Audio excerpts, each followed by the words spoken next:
So when I'm stop being in touch with people, then there's no point to be in touch. And that's why I'm not. And until that moment, I will try my best. Yeah. There's still some very good music coming out of it. Yes, true. True. But,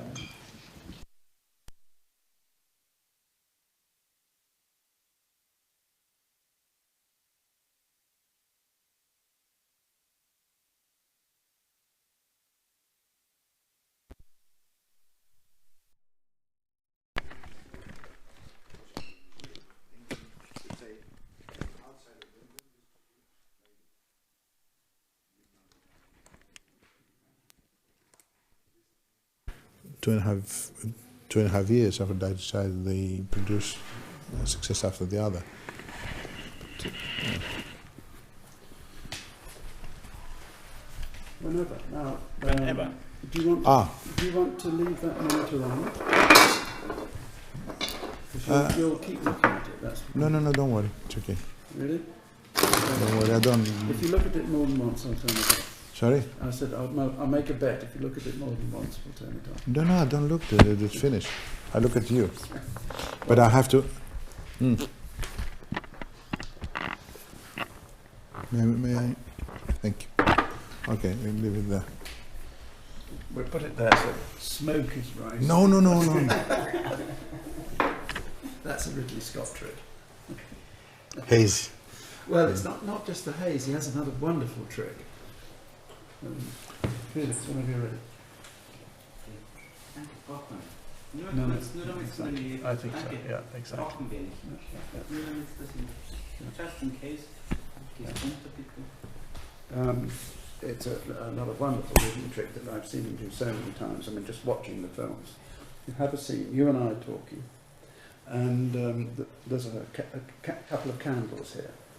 Just before he says turn over, he blows the candle out. And you have see this little smoke wisping for no apparent reason, but it's just a wonderful effect. It sort of catches her eye. But in all his films, there's smoke everywhere. Not only, I mean, it's the way that he shoots is very, very interesting, very good. Yeah, I know. He's a wonderful technician. A wonderful technician.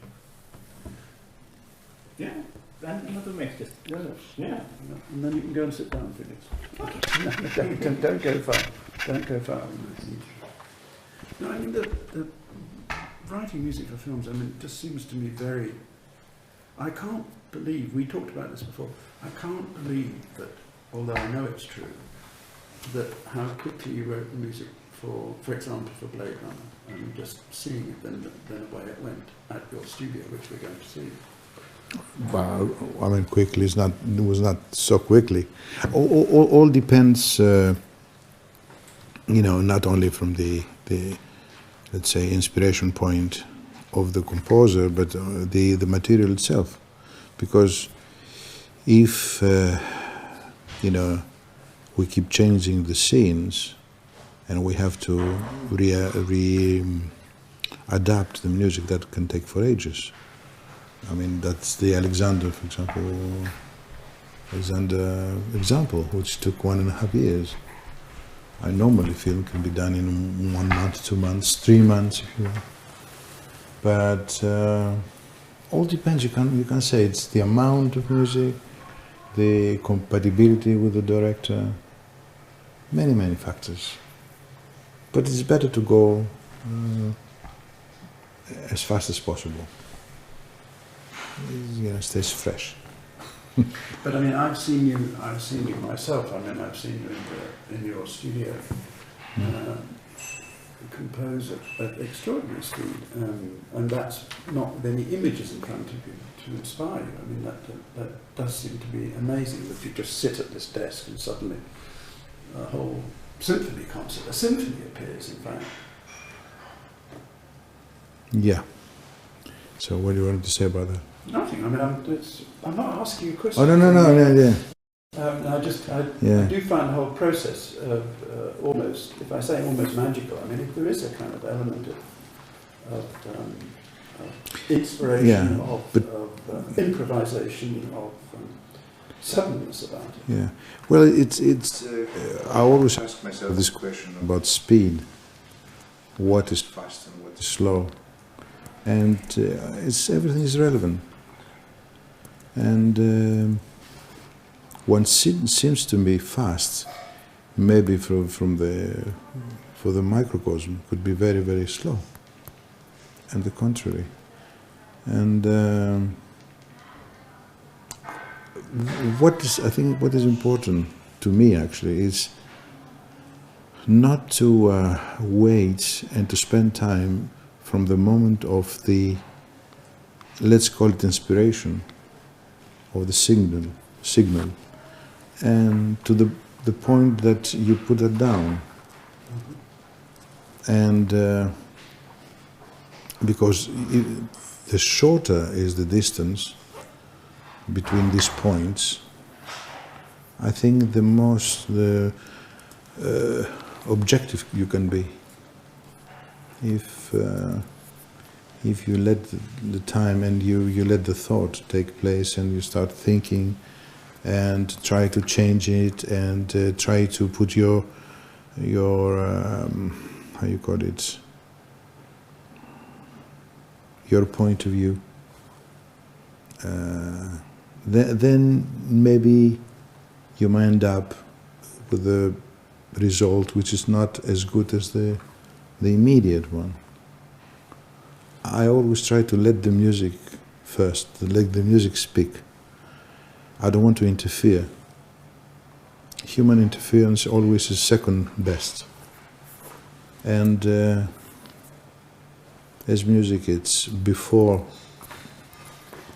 ourselves, and it's better to follow the message. Music knows exactly what to do, as long as we let music be. This is getting very deep philosophically. Well, that's good. No, it's more scientific than philosophical. What do you mean by that? Well, I mean, I just try to explain the function. I mean, how a human being functions. I mean, music is not our property. It's a way to express things, and it's a code. And it's what makes the universe move, shapes the universe. So I don't think we can do better. I mean, a matter of speech, you can say, yes, I have an idea, or I imagine that, or I have an inspiration, but all that are words. I think the word more accurate is to be available. And when you're available, like a radar, then the message comes. And then you have it. Now, technologically, it's hard to have it, because you can have it in your mind, but how are you going to put it, how are you going to make it real, I mean, in order to hear it. And that's why I try to develop this system, which actually gives me the opportunity, and with a lot of practice through the years, to shorten this distance and to be able to cover the complete area of musical spectrum instantly, in order not to give the excuse or the room to myself to think if it's good or not. Because I don't know. I don't want to know. That's why most of my compositions, and when I say my compositions, I don't like the word my compositions, but anyway, I hear them maybe 6 months later. I don't hear what I'm doing immediately, except of course films, that's a different thing. But talking in general about music, it's better not to hear what you're doing. So when you do it, when you hear it with a distance, it's like you hear something for the first time. And then you know is if the given moment, if is a good moment, it was a good moment or not. If it functions, you can see it immediately, you can feel it. So it's a completely different approach to music, which started from the day one. I mean, since I start to understand the world with music. Actually, this is how I understand the world. I didn't mean to get quite so philosophical, quite so quickly. Again, it's scientific. Scientific. Scientific, yeah. But I mean, since you started off, what then do you think is the function of music? Does it have a function? It has, I mean, the music has the function. It doesn't have functions, it's the function. Take the music out of the universe, no universe. All are details after that, all are, how you call it, all happens because of music. But then again, we have to go through the word music, we have to go through the meaning of today, what meant or what means, and you know, since human being made music his own property, then treated music in a completely different way. Sometimes through that few composers, they made wonders, and you know, timeless things. But all those things are fractions, because the most of the music, it's rubbish. In every field of music, even classical music, you have some fantastic things, but some things were unbearable. Now, I suppose, I mean, this is going to sound very trite, and I don't wish it to sound trite, but here we are in Greece, not a million miles from the Parthenon. And you could say that that's exactly what the Greeks understood music as something which expressed the universe in which they lived. However primitive that music was. It was not, I mean... Is that a fair, do you think? You know, Greeks, my ancestors, they had a very, very mathematical mind. And they try to, that's why, I mean, they're timeless. They try to always, when they said something, to prove it. And to have a sense which actually, scientific sense. So science, it's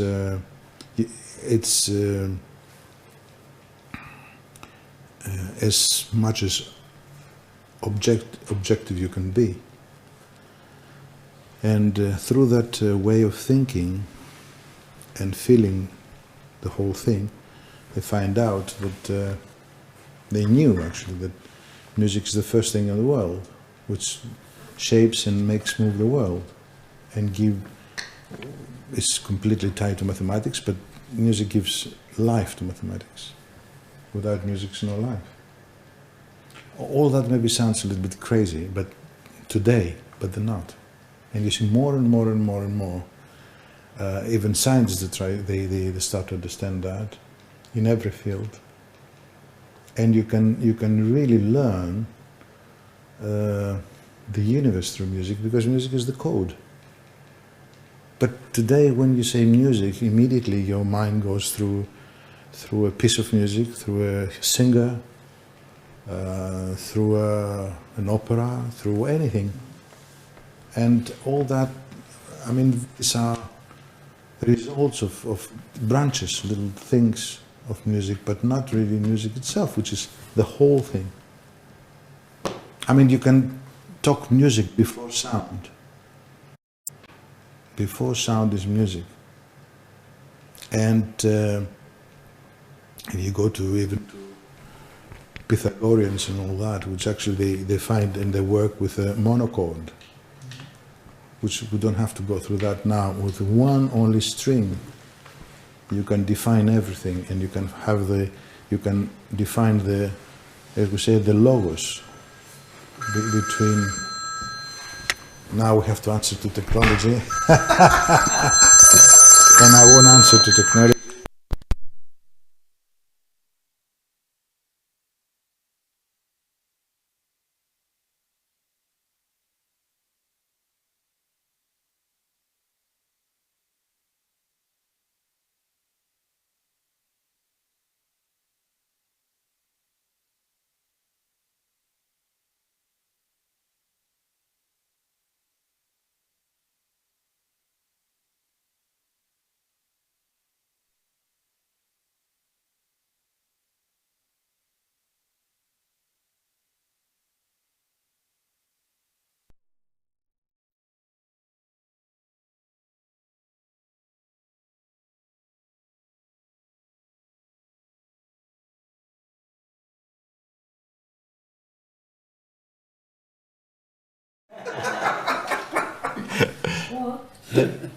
Πάει και αυτό, να μην χτυπάει το μέσα. Δεν μπορώ να το πετάξω τώρα. Όχι, Λόρα, δεν το πετάω. Έλα. We're picking up the transmissions. Yes. People are phoning in from all around the world. So I was saying, yeah. Yeah. No, where we stopped. You were talking about the Pythagorean line containing everything. Let's go on to slightly less deep subjects. I'm sure we'll come back to that. I mean, I asked you what you thought the function of music was. It's okay. What the function of music? Well, which again. No, I was going to say I think that the trouble is that when we say, as you quite rightly pointed out, when we say music, there's all these different sounds coming at us absolutely non-stop. The ringing of the phone, you know, the that sounds. Of course, that's what I meant. So I mean, as you quite rightly said, music has a much deeper and more profound, more universal harmony of the spheres, if you like, doesn't it? I mean, there's something really. It's the creator, the creation, but you know the function could be fantastic or could be catastrophic. And I'm afraid that today we're going that way. We're using this incredible divine thing we call music, which is the most powerful thing today, and that's why, because it's powerful, it became so popular as a mean of communication, and it's been used from the media to influence and change things around. And through music, you can market anything you want. You know that very well. So music can be therapeutic and can be really a deadly weapon. You can't control things with music. Why we use music to everything? Why we need music? Why everybody, speak the language of music? The globe. I mean, forget the universe, just the earth. Why? I mean, you don't speak Chinese, you don't speak maybe another language, you don't speak Greek, maybe, but you speak music. Why we do that? Why we know? Why we whistle? Why we do la la la la la, even when we're 2 or 3 years old? Why I started with music 4 years old? Who taught me this? So because it's implanted on us, in everybody. So that's why when people say, I know nothing about music, they mean that I've never been to school, I never learned notes, which I never did myself. And I still don't. But you can't say that you don't know about music, because music made you. Music is the strongest thing. It's the strongest oxygen. And speaks directly to your soul. Directly. That's why it's important. That's why it's not philosophical, it's scientific. And you see more and more when we're going to, after all those centuries of hibernation that humanity went through, start, even through technology today, they start slowly to understand things that our ancestors understood thousands of years before. And that's why we have to be very, very careful. I always said it, the usage, how we use music, which apparently it's a very, harmless thing, but it's not. It's not. And more and more and more there are studies and articles about the danger of music and all this. And I don't want to go through that and what they do on the internet, and then even they get drugged with music now. It's the new drug. I mean, but that's a different thing. You can really do a lot of things with sound. Well, of course, I mean, the perfect example of that is the use of music in ads. I mean, the music of an ad makes the ad memorable frequently. I mean, yes, it can look great. I mean, Ridley's ads always look wonderful, but what you remember is the sound. Yeah. Frequently what you remember is the sound. And, for example, I mean, I always have to think, was it a Fiat or whatever it was, that wonderful arrangement? What I remember is the music. It was the music that, maybe because that's what I'm interested in, but it was the music that hit me first. And then I could tell you the music before I could tell you the name of the car I'm watching, if you see what I mean. Yeah. You know what I mean? So also it's another thing, that a piece of music, if you like it, you can hear it as many times as you want, for years. How many times you can see the same image, the same film? 10, 20, 30, and then you get tired. There's nothing wrong with the film. But the music doesn't have, it's a abstract. It's immaterial. And then it works in a completely different way. It's the most accurate, actually, because an image is not accurate. An image, you can make an image. You can fool someone with an image, but with music you can't, because you hear what you hear. If you say, you take a note, any note you want, this note will be the same everywhere, will never change. But if you take an object, you take an apple, whatever, and you film it that way, it's different, but it's like this way is different. The note is the same. Paradoxically, of course, I mean, I'm now thinking of the opening images of Blade Runner. I mean, paradoxically, I see that image when I listen to your music. If I just listen to your music, the great opening shot going up the thing, I know immediately that image. I know what that film is about, even though I haven't seen the film before. I know what the story is. I know what the atmosphere is. Yeah. You know, in a strange kind of way, and it's not a word I use loosely, I know what the message is of the film, if you see what I mean. The message is very, very complicated, but the music is complicated. But paradoxically, the sound is giving me a much more multi-dimensional image than just the image on its own.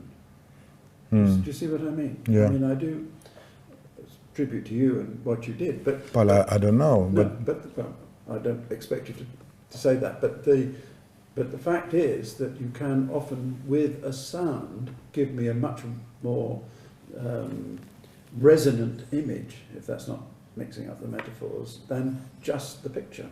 But if what you see what I mean? Okay, if what you say it's so, and if that happens, maybe it's because the first time that I saw this shot, I just reacted like that. This is what I was saying before. Yeah. That I'm not sitting down and say, okay, what am I going to do with this? And try to be, to underline something. But it's the first, of course I can underline it. We all do. I do it as well if I want. But I try not to, and I try to be, it's as much as instinctive as possible. I mean, when I see something, immediately to react. And my first reaction, I put it down on tape, and this is it. And maybe that's why, I don't know, maybe that's why you have this reaction. Because I had this reaction. It was real to me. So if it's real, as fast as possible, it's much probable to be real to you. I mean, all the contrary can be real to me, and it cannot be real to you. But I mean, I don't know if it works. It's maybe because I say maybe because of this. Because always I react, and always let's say the 90% of the cases, everything that you hear that I wrote for soundtrack for movies, it's the first take. Is that just the first reaction? That's all, the first take, and that's it. And because I'm able to most of the times to give the complete sound spectrum, the take is this, and that's it. You don't have to go through the process of rearranging and doing things like that. It's that fresh like that. Either you got it or you don't. You didn't. It's simple as that. You threw away a moment ago the line that when you were 4, you started to. Well, as long as I remember. As long as you remember. But I don't know whether you said you began to hear sounds. I'm not quite sure what you said at that point. No, I said that from the early ages, since I remember myself, I always understood the world around me through sound, not through images.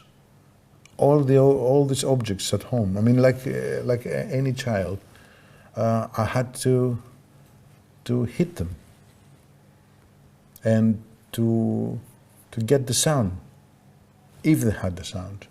For example, from the wood sound to metal sound to glass sound, and then to objects. And then from this sound, I knew the soul of the object itself, because this is how we know things. I mean, like when you see a human being, and then, but it's something else that you see, that you know him or you don't. It's another language, and this language is, to me, sound. And each object has its own sound, his own music inside, is built with it. So this, until today, I do that. I can't understand the world without sound, through the sound. I know you don't want to talk about it, and I won't talk about it very much, but the fact is that you have made, I hesitate, I don't know what word to use anymore, created, discovered, heard, some wonderfully constructed commercial records, I mean songs. Yeah. And of course, among other things, talking about Aphrodite's Child, also the stuff you did with John Anderson. Mm. Now, that suggests, in spite of what you're saying, enormous discipline, because it's not easy to construct something that is 3 or 4 minutes long, is instantly memorable, and is a commercial success. Yeah. If you see what I mean. Yeah. Now, I'm not quite sure how you put those two together, and is that the reason why, in the end, Aphrodite's Child was unsatisfactory, because it wasn't allowing you to explore a wider spectrum? Do you see what I mean? Okay, let's take it from the beginning, just to understand, because I mean, sometimes it will sound a little bit schizophrenic, the whole thing. No. Yeah. No, the thing is that the way that I grow up, the way that I grow up, and the way that I, as I said before, I understood the world, and my first encounter with music, the first, memories with music, always have been different. Imagine that I never grew up with the idea to become famous, or to become a professional musician, or to become a composer. I mean, all those things, they didn't have anything. I mean, no meaning to me. They still don't have now. But through the years, I had to do certain things in order to get somewhere and to have the facilities to do some more. Because when you grow up as a concert pianist or a singer or a rock and roll guitarist or something like that, you don't need much. But if you go through the direction and the way that I'm doing things today, you need a lot of technology. You need your own studio. You need a lot of things. So in order to obtain and to do all that, I had to go through this music industry, which it was not the best thing for me, and I had to play the game. And to go through this music industry and to be, you had to be successful. You have to be successful. You have to sell the records. You have to, because this is the only thing they, I mean, this is what they're looking for. I mean, they're looking sales. And they're looking to have people to be able to sell and to be successful and to become stars, whatever stars they are. And that was a very difficult thing for me all my life, because I never play the game. I play maybe in 10-20%, but not 100% the game, which is not a very good thing for this game itself. Then, and maybe, fortunately or unfortunately, maybe I had facility to write things that we call it hits. And these hits maybe gave me the opportunity, in one hand, to get the technology and the materials and the studios I needed to build all those things. But on the other hand, it's been my biggest obstacle, because I couldn't create and I couldn't do the things I wanted to do since my childhood. I never been a good a pop star. I never been, the type of the Vangelis that they try to sell the record companies. That has been always my biggest problem. I was promoted in a different way from the one I am, really. Not because I'm not the other one, because I was doing it, but I was doing it not because that was my my primary decision, is because I had to do it. Otherwise, I couldn't. Through the electronic field, I couldn't buy, all the synthesizers, and I couldn't, equip my studio with the latest technology, and I keep doing until now, which is, a big thing. So I had to find the funding, which I always did myself, in order to create all those kind of things. And then that deprived me of another big, very important thing, which is to create out of that, or maybe to do other things. And then something else, that when you work in that field, and if you have the chance or the misfortune to be successful, then you have to repeat yourself. This is another thing that I was trying not to do, and that's why in record companies they always say that I'm very difficult, and I'm and all that is stories. I'm not difficult, but I could never follow this product kind of destiny to repeat myself and to be, a soft drink or a hard drink, or a chocolate cake or something like that. The same, fast food or whatever. To repeat doing exactly the same thing. But I had to do it, and sometimes I still do it. But I can't say I'm very happy. But again, maybe what pushed the people to do that is because since day one, I create some quite big hits. So that was really the good and the bad thing.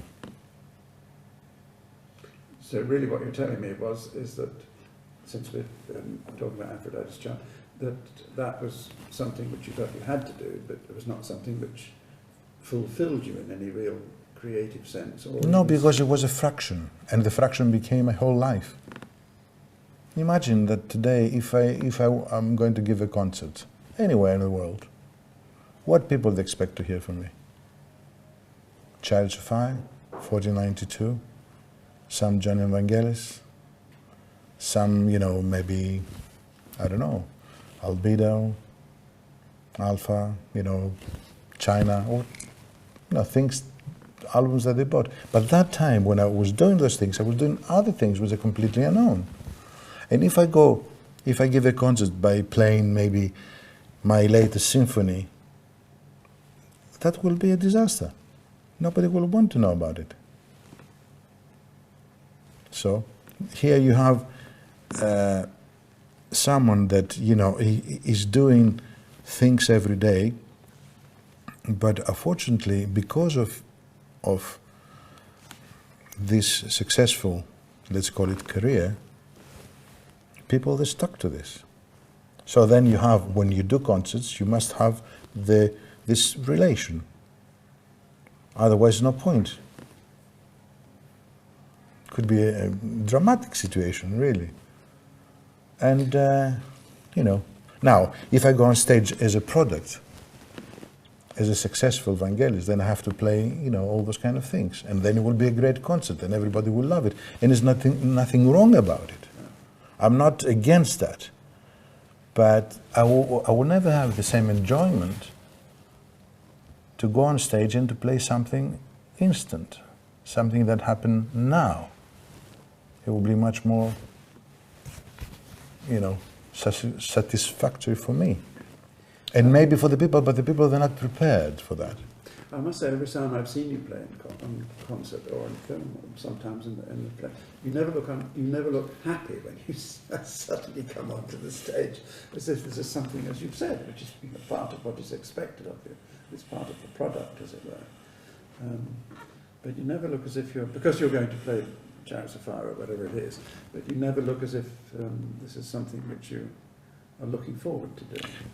But it's another thing that concerts are never as, how you call it? Spontaneous? Exactly. They're not spontaneous as they should be. A concert should be a spontaneous thing. Now, another example, if I decide to give a concert tomorrow, this is out of the question. The only way to do that is to go on the street and play immediately with a small kind of, synthesizer thing, or a piano or something, or a guitar. But if I want to do it properly with all my equipment, it's impossible. First of all, technologically, it's impossible to do it in one day. And second, if you want to give a proper concert, you have to go through an agent. You have to find dates. The theaters are booked in 2 or 3 years, or 6 months, or whatever they are booked. And then they will give you a date, which actually they must find the date, and then they have to match the date with a product. Do you have a new album out, or you don't? It's an event there, or there's something happened in your life, and in order to give the concert, yes or no. All those things, they start to complicate the whole thing. It's not spontaneous anymore. And then by the time, let's say that I say yes, and a year later, as this this date approaches, I don't feel that way.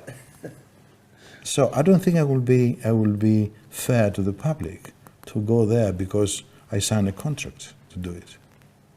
Because somehow, I think we have to be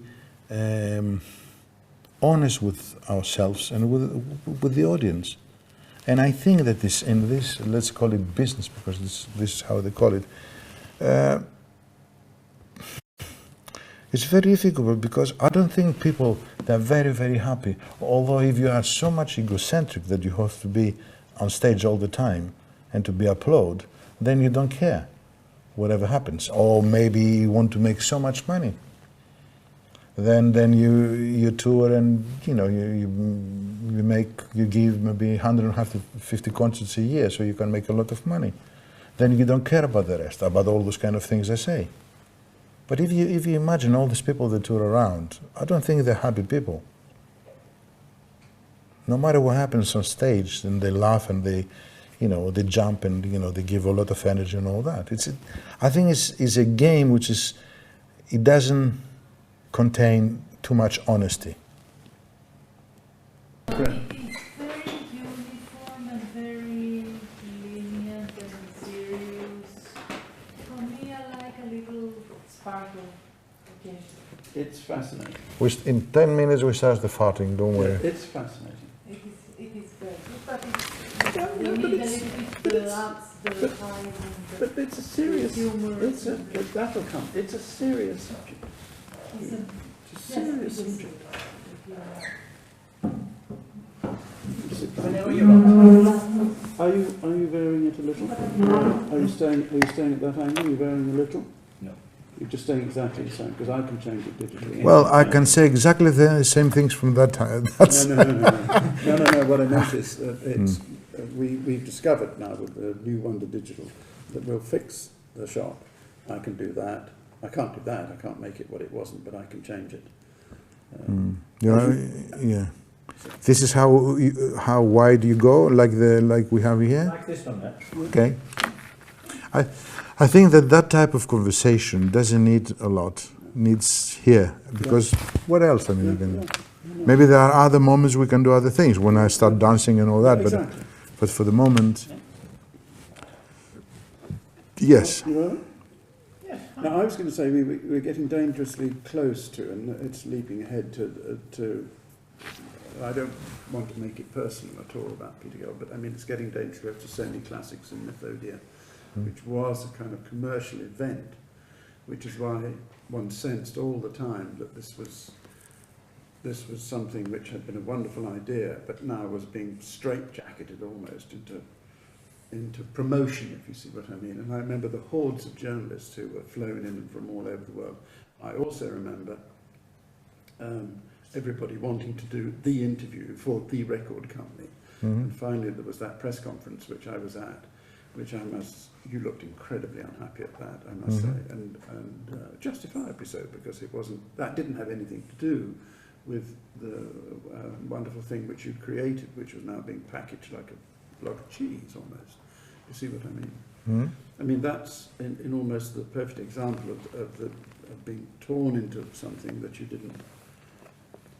you reluctantly accepted, but the reluctance was large. I think I'm not wishing to make it personal about Methodia or semi-classics at all. No. But it's one thing then again that it's a little bit out of place, is that the reason that the time that I signed with Sony Classics, it's the main reason is because I was under the impression at the time that I was given the opportunity to open to the fields that actually I couldn't before, due to the record companies. And for the first time, even the name Sony Classics immediately it gives you another perspective. But that was wrong, because I think that was just a name, and the record company behaved exactly the same way if they sell hip hop, or if you sell classic, or you sell tango or Latin or rock and roll or whatever, or crossover, or everything you want. It was just a name. And although we spent a lot of effort and money and all that to do this, and everybody agreed, and you remember about what happened with Methodia. In the end, I think that the record company, they never believed that this record is commercial to their standards. And I don't think they will ever believe that. But I think it's been buried from the record company. And when I say that, I'm in a very bad position to say that, because I'm the composer, I'm the artist, as they say. And of course the artist also will blame the record company, as usual. I have the experience and a lot of other successes in my life not to say that. And I know what I'm saying. And I can judge if the record company does the right thing or the wrong thing. And I didn't expect Methodia to become a #1 record because of its content. But I never expect the company to drop it either. after all these efforts. And this is the truth. Irrespective if people they like it, irrespective if a lot of young children they like it. Yeah, I mean, I think that the way that I explain things now, if I was a record company man, not the artist, because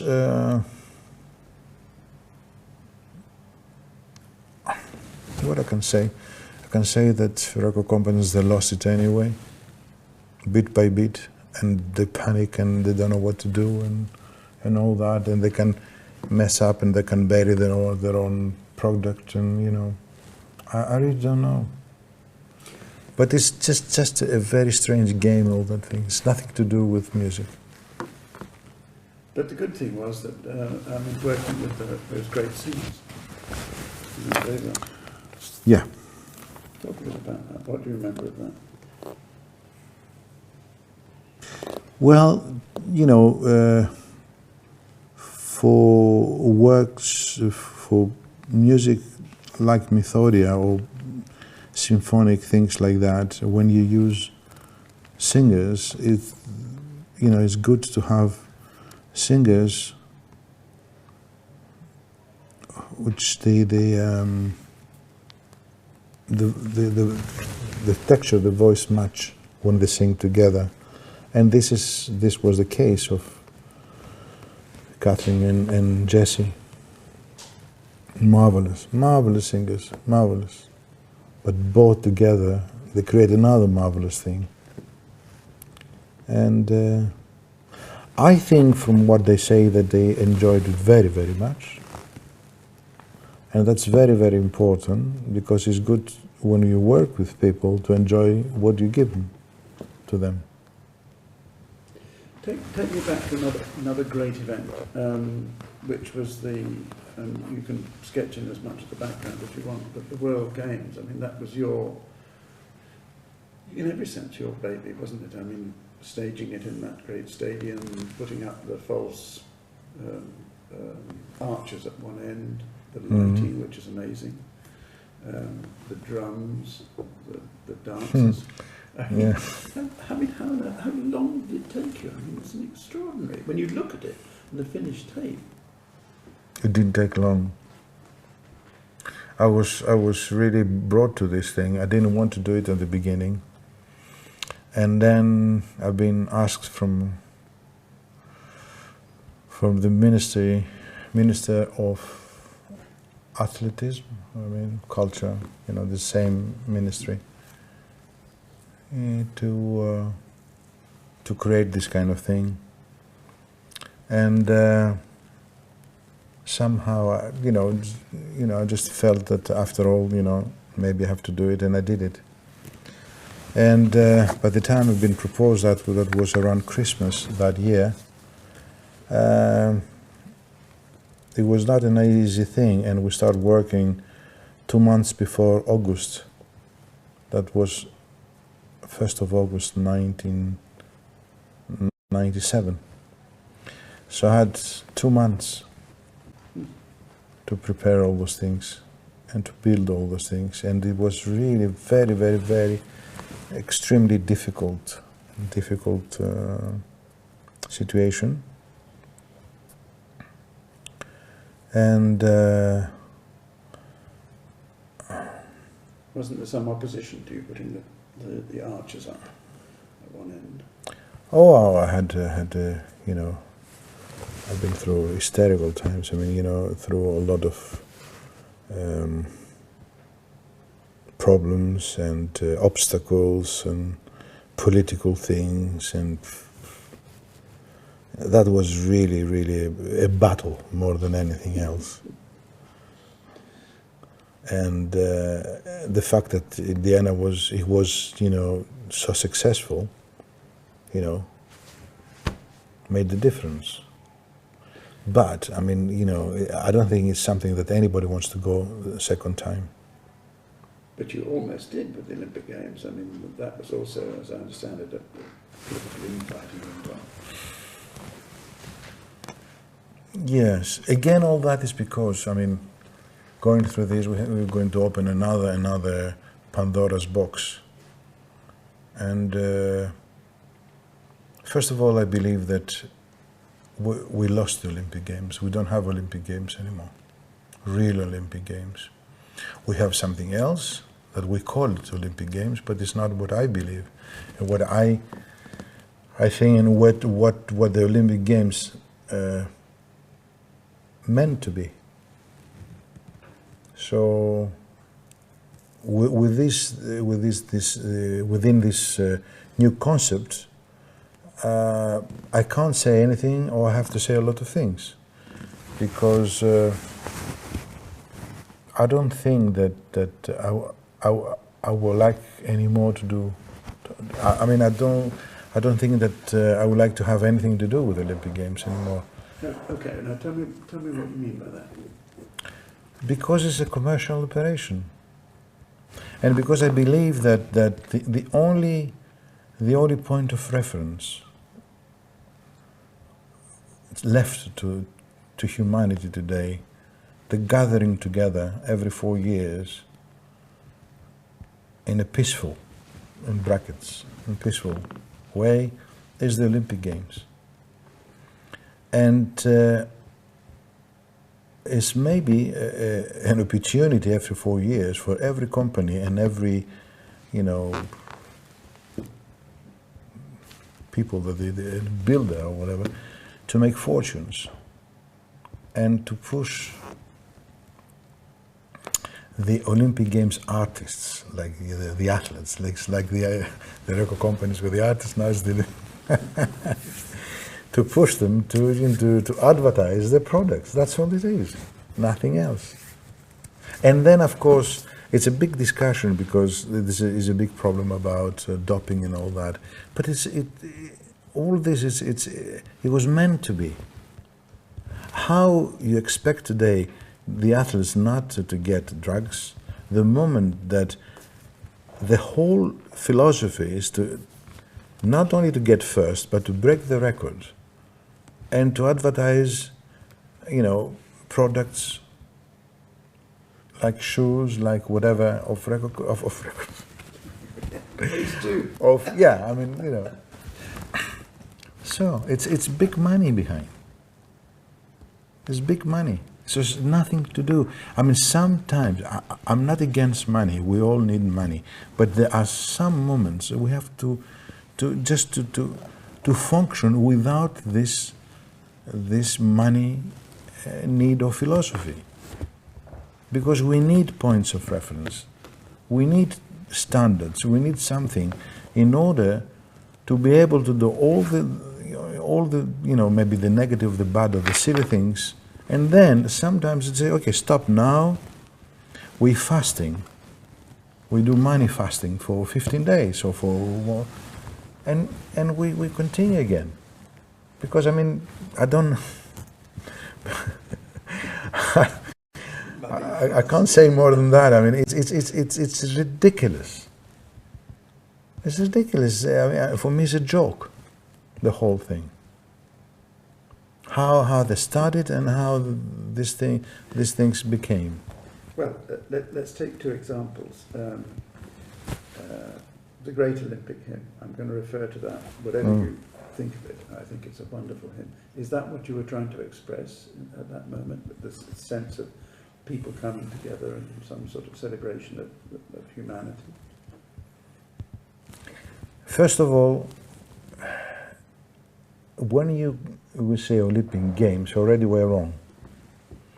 Because the Olympic is right, game is wrong. They're not games. In Greece we apply another word, which we don't, I can't find it in the English dictionary. The word agon doesn't exist.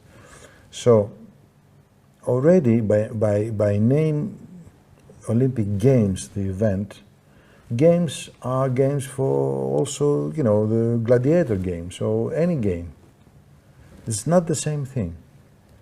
It's not the same purpose.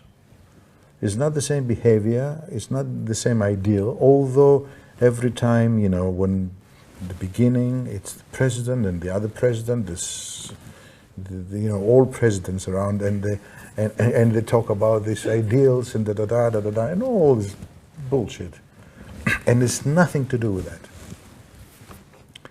And maybe when I just try a little bit to do something, maybe I was trying to bring a different point of view. I mean, ridiculous, what different point of view? You can't do that. And to something that doesn't exist anymore. I mean, today, we talk always about the opening ceremony of every Olympic game, every country. To me, even if you have the best show in the world, is a show. And I don't believe that we need that for the Olympic Games. We can do that for other things. We can create great shows. But the Olympic Games is not a cabaret. It's something different. Now, if we understand the difference, and we understand the dangers, and where we're leading the whole thing from the spectacle point of view, and from the athletic point of view, how we lead the things in order to satisfy other needs, then if we don't understand that, then we're going to destroy everything. And I think we already did. Because today we talk about things that are completely irrelevant.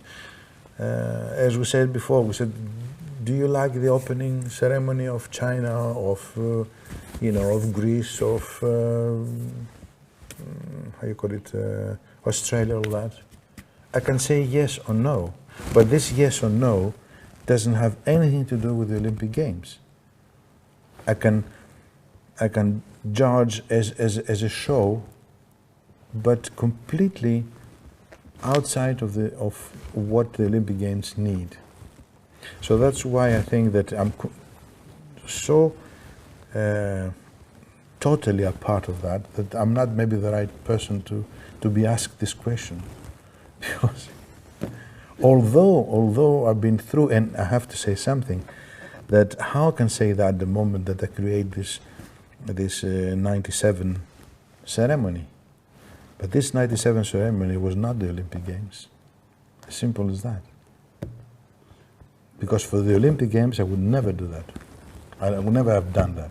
What gave you the idea for the Greek section then of Sydney? The idea? Yeah. What do you mean the idea? Well, describe it to me, because we will see it, I think. You see, that again, this weak point is that when they ask me something official from the government, I mean, my country say, can you help us, can you do that? It's very difficult for me to say no. Although I did say no many times, but, and they came and said, okay, we have a ritual every 4 years. The country that takes the Olympics to go to the country that already hold the Olympics and to perform 10, 12 minutes of something, get the Olympic flag and bring it back to their own country. That is the ritual every 4 years. And they asked me if I can help them, I can do something about it. I know that in every case, these 10 minutes are really useless because nobody pays attention to that. The games are finished, games of course. They're mostly, drunk or, they don't give a damn. They got the medals, the gold and silvers and all that, and it's a big wow thing, and that to me, it was a big challenge because I said, okay, if I say yes, okay, I can say yes, but then what I'm going to do? because I didn't want to go there as, I mean, to represent my country and feel completely, you know, ridiculous, right? If nobody pays attention, why going there, right? Going through the trouble. One way to go to play Chariots of Fire. Yeah. Oh yeah, that would have been the easiest, incredible idea. Everybody could have said, oh yes, play Chariots of Fire. That was not the case. And my big problem was how to make a stadium which actually, you know, is going through hell. How for 10 minutes to stop them shouting and just focus to the 12 minutes of Greece or whatever country it would have been, you know. Then I had the idea, because, you know, as you know, every time for the Olympic Games, we have the priestesses of Apollo that they, you know, in Olympia, they take the flame from the sun and they send the flame to each country. And I said that, you know, we are the only ones that we have this, so why not use it? So are the priestesses that they're going to, you know, to take the flag. It's the first time in the Olympic history that happened. That never happened before. Because no other country has this. Only Greece has that, you know. So I said that the moment that we have this, why not use it and why not, you know, organize it like this? So I built the same stage here in Greece, same stage that they had there in Sydney, and with the priestesses and with special music. I just put together this 12 minutes with a changing of the flag, you know, with the mayors, the two mayors, the mayor of Athens and the mayor of Sydney. And I said, that's it, no more.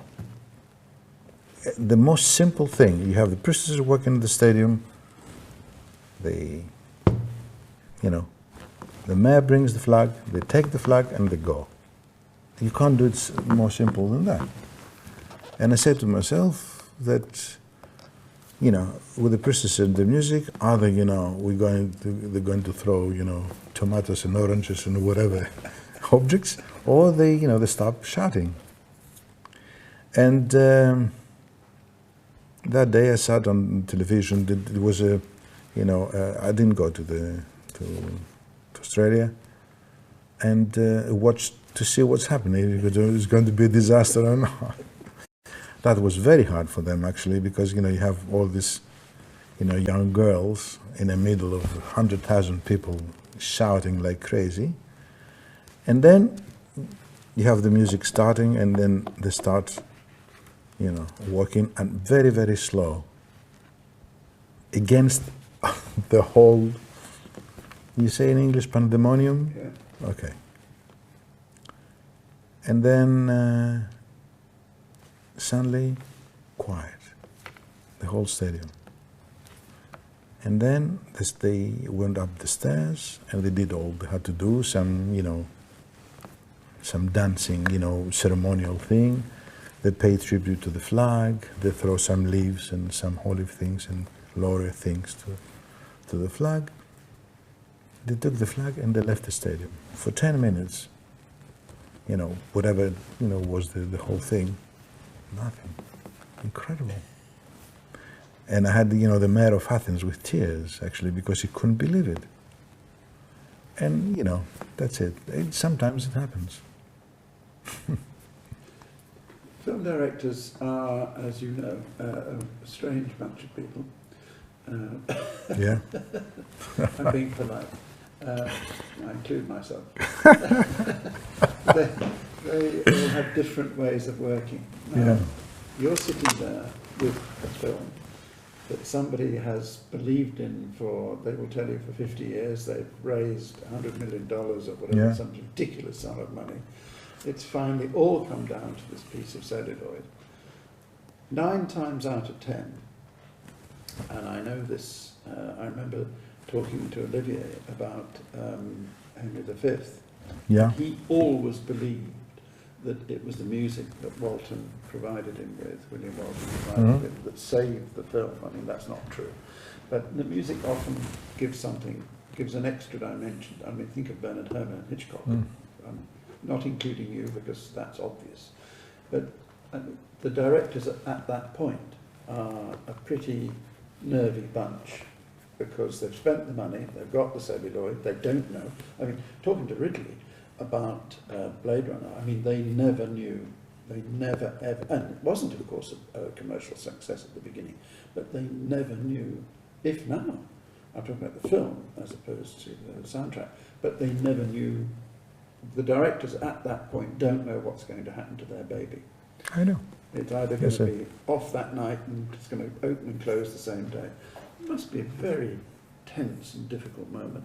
I mean, how do they, the many great directors that you've worked with, I mean, how, it's impossible to characterise them all as a group, but I mean, it must be a difficult moment. Maybe one of the reasons is difficult because it comes to the end. And music, it's you know, it's when everybody's tired and almost penniless because they can't spend any more. They are maybe 3 or 4 times over budget. And here we come with the music. Now there are many, many difficult things. First of all, the composer itself. It's not a matter if he's a good or bad composer, it's if his decision as a composer, if he decides the right or wrong thing for the scene. It's scene, for the whole, let's say, for the whole character of the movie. That's very important. The movie is a collective work, and it's of course a bunch of subjective opinions and approaches. How to be objective now? That's very, very important. The only one who has to be objective, being subjective, of course, is the director.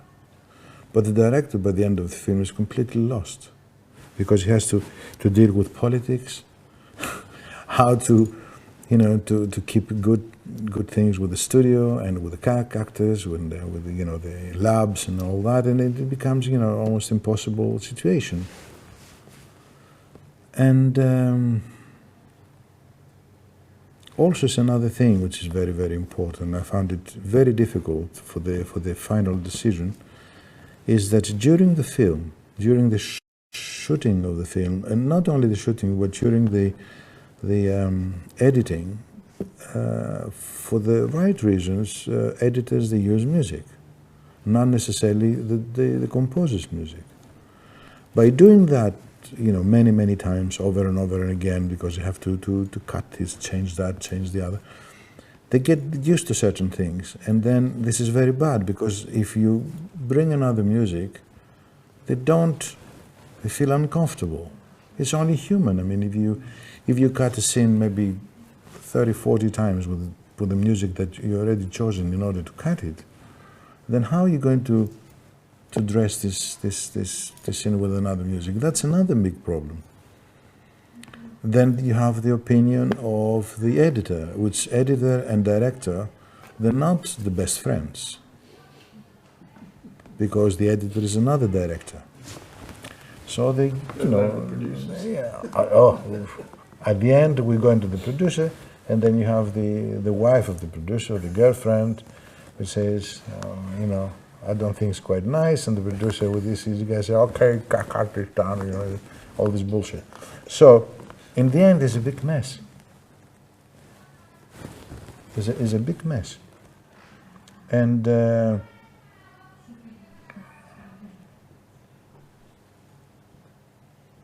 how you say that now? How you can fight this? Described it pretty well, actually. Yeah. So, and... but nonetheless, I mean, if you take Ridley, for example, I mean, and I think, again, you know this as well as I do, better than I do. I mean, at the end, most of the really good directors are completely unsure, not only of themselves, but of their work. So they are now during a film, the actor is the insecure one, and the director's job is to hold his hand Yes, and say, true. "You're right." At True. the end of the film, it's the director who's the insecure one, and looking around for someone True. who can say to him, True. "It's all right. It's all right." You are in the middle of big, typhoon and in a ship, and you are the captain and you don't know what to do. Because in there, look, I try to discover what happens. Of course, the only thing is to navigate around all those kind of things and to find a way not to save yourself, but to save the movie. Because the movie, the best movie in the world, it's about to sink if you're not careful. And I saw things like that with very fantastic material, and then the movie, just to become nothing at all. Because there somehow you lose distance and you lose objectivity, and then you do the wrong thing by thinking that you do the right thing. And maybe after all, it's by chance that the movie gets to the final positive result, because most of the times they don't. And then, of course, even if the movie is good, maybe the public, I don't know, we say that the public is always right. But again, something that the public didn't like today, they like it maybe 5 years later. Well, Blade Runner has taken 20 years. Exactly. So, but again, the thing is that when you do something, to try to be as objective as possible and to try to do your best. Take in consideration a lot of things, global, not I like my music, or I like my shot, or I like my lightings, or I like my costumes. Like I. I mean, it's the whole thing, how it works. It's a collective thing. It's very, very difficult, extremely difficult. Of the directors, And expensive. Difficult and expensive. of the directors you work with, I mean, is it your experience that some really have a good ear for music, some have no ear for music? Some wouldn't know a good piece of music if you played it to them. Let's put it in a diplomatic way. I wasn't asking you to be undiplomatic. Yeah. No, the fact is, I mean, as you know very well, I mean, Hitchcock, I'm told, just to take a different example, I'm told, once Hitchcock had realised how important Bernard Herrmann was, Hitchcock swore, I mean, it's in his memoir, that he finished the film, gave it to Bernard Herrmann. The next time he saw the film, as it were, was at the premiere when there was the Bernard Herrmann soundtrack. Because he thought, Bernard Herrmann, what do I know? He'll do the soundtrack. So the famous scraping violins and the stabbing thing, for example. Hitchcock had no idea what had made that sound. I mean, he had cloth ears. Yeah, I mean, he admitted it himself. So he's just giving it to someone. There are others who think they know about music. I mean, maybe in this case, Hitchcock, the good thing is that he knew that he can't hear music, so he let somebody else worry about it. But as you said, I mean, sometimes, people that they don't hear and they think that they hear, that's very dangerous.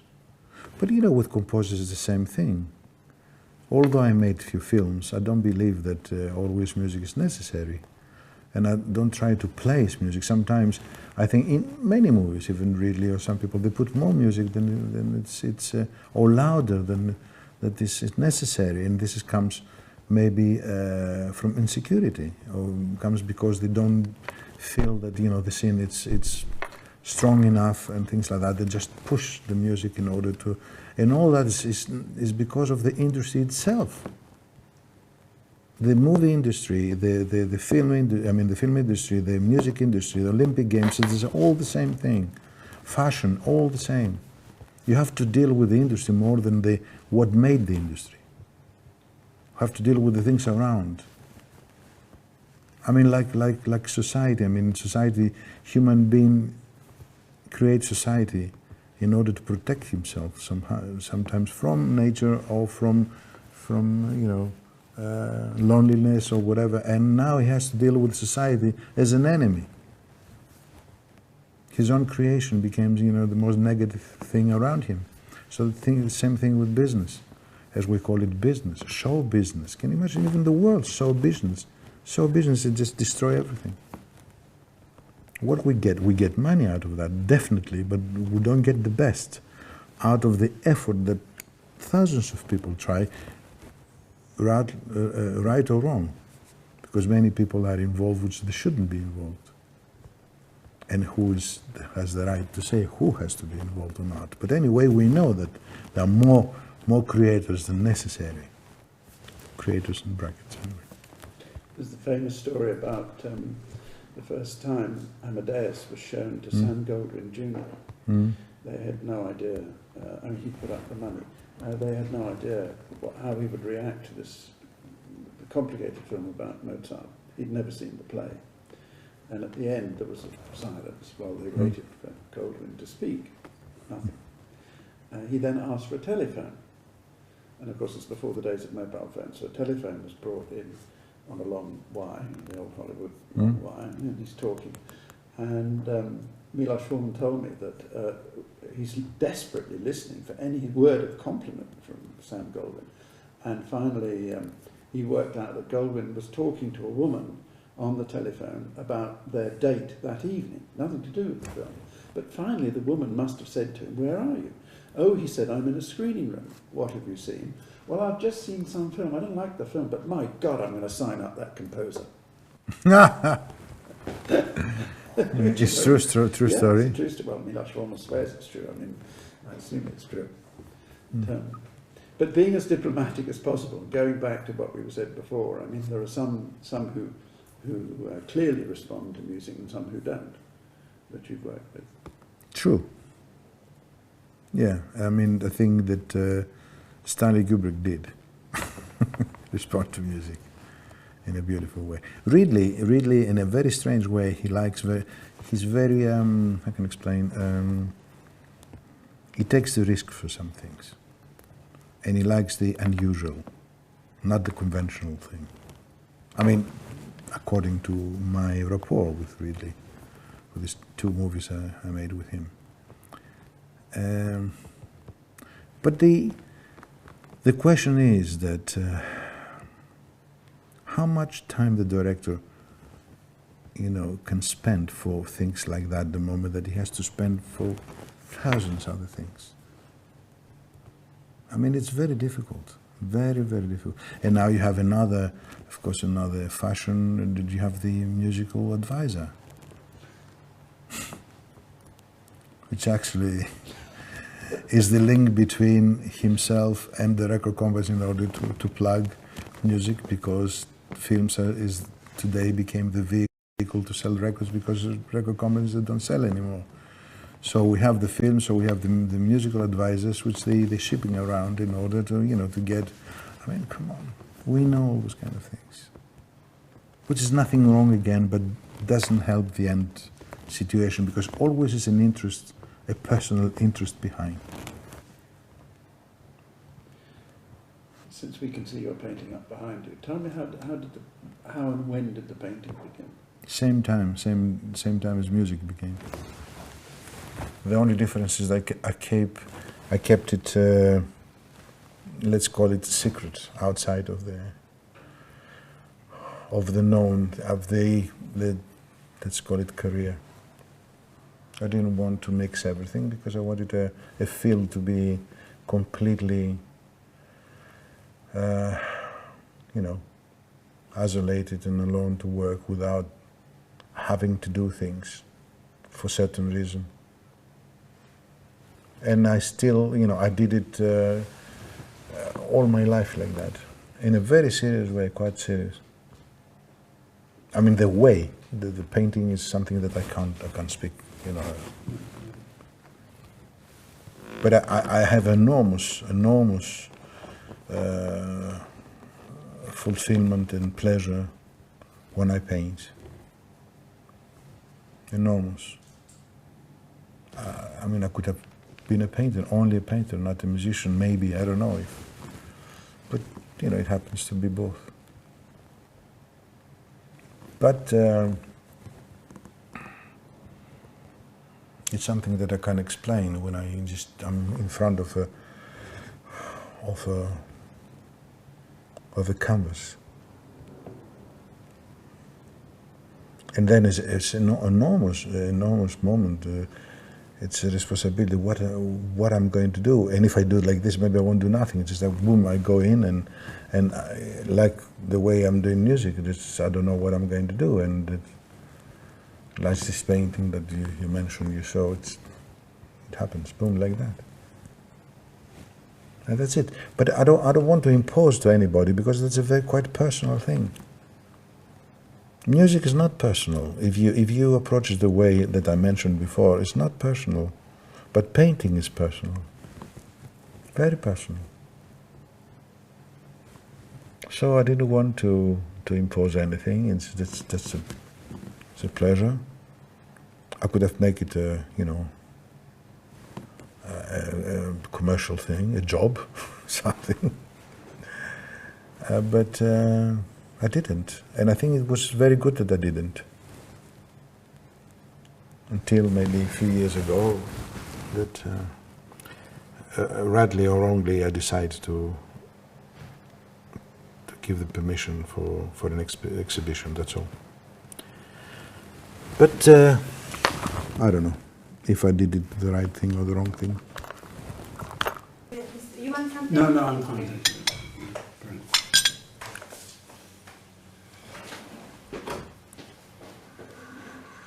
you. I will take the glasses off. We don't need them.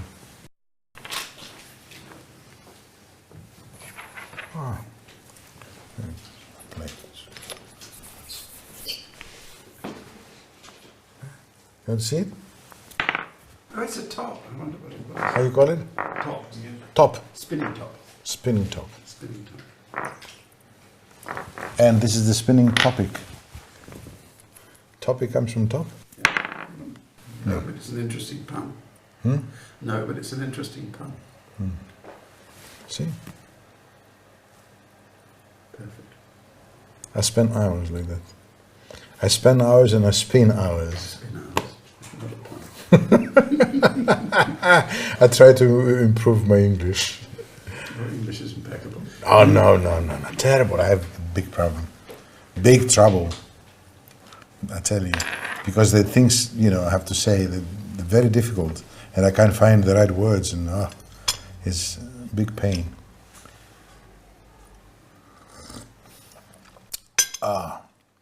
So I won't keep that here, right? You don't need that. Better not.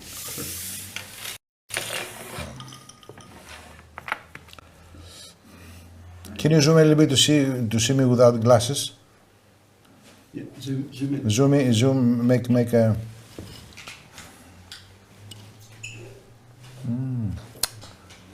I just changed base today and doesn't feel, the right thing for me. Yes. That's very distinguished. Yes. Okay. Oh, Okay, George. Let's go. lights, action. Yeah. When you're ready, Mr. Close-ups after lunch. No, you remember the joke No, with tell all me. the cameras that Yeah. no cameras, this explosion, all the cameras are off. Oh. And this one, the last hope. When you're ready. Well, there's a That was with the mill, no? Yeah, it was DeMille. There's a wonderful story, though. There's a wonderful story Richard Burton tells about. We were talking about Cleopatra yesterday, Yeah. and it was the entrance of Cleopatra, and where she first sees Mark Antony. Oh, in Rome. Yeah, in Rome, and she comes on an elephant, and at first Elizabeth had to be convinced that it was completely safe to be on top of that elephant. So she's strapped onto the elephant. You can't see it, so there's no way she can fall off. I mean, the elephant. Only the elephant can No, fall. the elephant would fall off, but she could not possibly fall off. And they rehearsed and rehearsed and rehearsed this scene the day after, without her, of course, a day after, to get the elephants to come on. And of course, there are lots of dancing girls who are kind of doing this. And they had to have zebras. Well, there weren't any zebras that were tame, so they had horses which they had to paint. To paint black zebras, and white yeah, and so on. with pajamas. Exactly. So, I mean, this has gone on for day after day after day. Finally, they're absolutely ready. Finally, Elizabeth's persuaded to get up onto the elephant, so she's now on the elephant, and the horses have been, and it's boiling hot because it's in Rome. Horses have been painted black and white, and the paint is already starting to run, so they're in panic, you know, they're going to have stripy, really stripy horse zebras and so on. And they've got cameras absolutely everywhere, because they realise they probably could only do this once, you see. So now everything is ready, and Mankiewicz is up on a very high tower. Richard Burton is standing there looking imperious. Elizabeth comes on, shaking with fear on top of this elephant, but trying to smile at the same time. And of course she's got an enormous head. You know, it's an enormous head. Ever to get ready, so it's just mad. Which actually the head is a little bit tilted. It's not. I know. I remember the scene. Yes. Anyway, so now that everything is going, roll on, you see. And you've got 10 cameras everywhere, every conceivable angle to do everything, you see. And Mankiewicz is up the top, just trying to watch it, and cast of thousands, you know, zebras, paint's running, and everything. And suddenly he leans forward, according to Richard Burton. It was going perfectly as far as Richard Burton could see. And he heard this enormous voice saying, "Cut! Cut!" So they have to stop the elephant, does this, and then there's this swaying like this. And why? What happened? In the crowd, for the 4 days they'd rehearsed it, there was a guy selling ice creams, and he didn't realise it was a take. No. So you see in the master shot a guy in the background selling ice creams. So it took another 4 days to persuade Elizabeth to get back up on the elephant. Shit. Because they couldn't turn the elephant around. What happened to the guy? I think he probably was put into the ice cream mixer. Because at the time they didn't have computers, so everything was real. They had to do it again. Good story, that. Yes, I was thinking to go for a pee or to continue and maybe cut and have a pee. Up to you. No, let's start and then we have a pee. All right. Pee time. Have a pee break. Pee break. Pee break, as opposed to a tea break. Yes, right. Sorry? Yeah. Well, I mean, let's go from the ridiculous to the sublime and go back to what we were talking about at lunchtime. I mean, Oh, you want to do that? well, I mean, we began to talk about it. It's a very, very interesting subject. I So mean, what do you want me to say? I don't want you to say anything, I think. I mean, What am I doing here? It's very hard to make films about people. Yes, it is. So you question why you're doing it. Why I mean, I question when I'm doing it according to what what I think. I'm thinking about all those things. But by saying that, I mean it's really, really more difficult and more ridiculous because, in one hand, I don't like doing that, and the other hand, I'm doing it. So it's a little bit contradictory, isn't it? And of course, you know that for 9 years we've been discussing it since we've met, and the answer was not, positive, right? Well, it was neither one thing. Nothing against you, just So I don't know. I think there's an interesting. Talking about myself is not easy.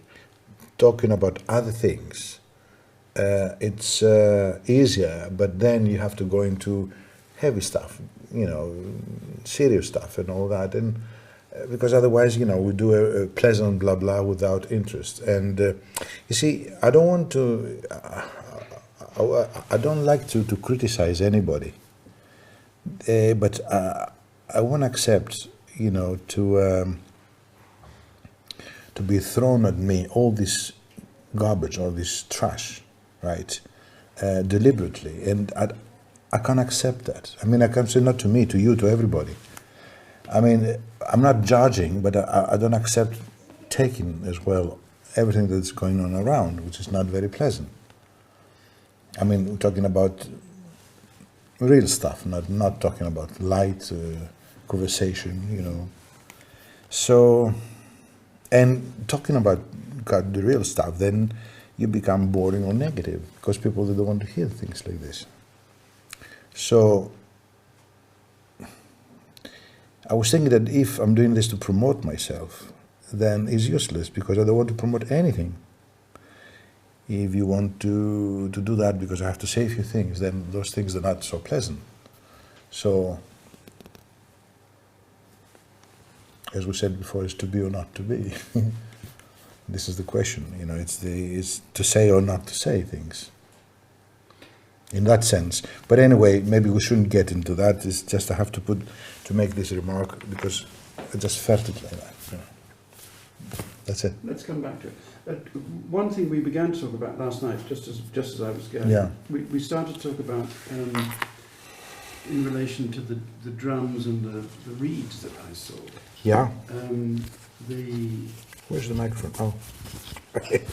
Who's that? There's Yeah. another one over there. Yeah. I said if you think of Greek folk music, you think of bouzouki. And one of the remarkable things about many of the things of yours that I've heard and seen is this is a different, not folk music, but a different tradition of almost ancient Greek music, if you see what I mean. Yeah. How has this image come about that Greek folk music is just bouzouki? Well, here we are again. I have to talk for things that maybe I shouldn't because I can't fight this unfortunate situation that happens, you know, and all this epidemical bouzouki, you know, era, and you can't go against, you know,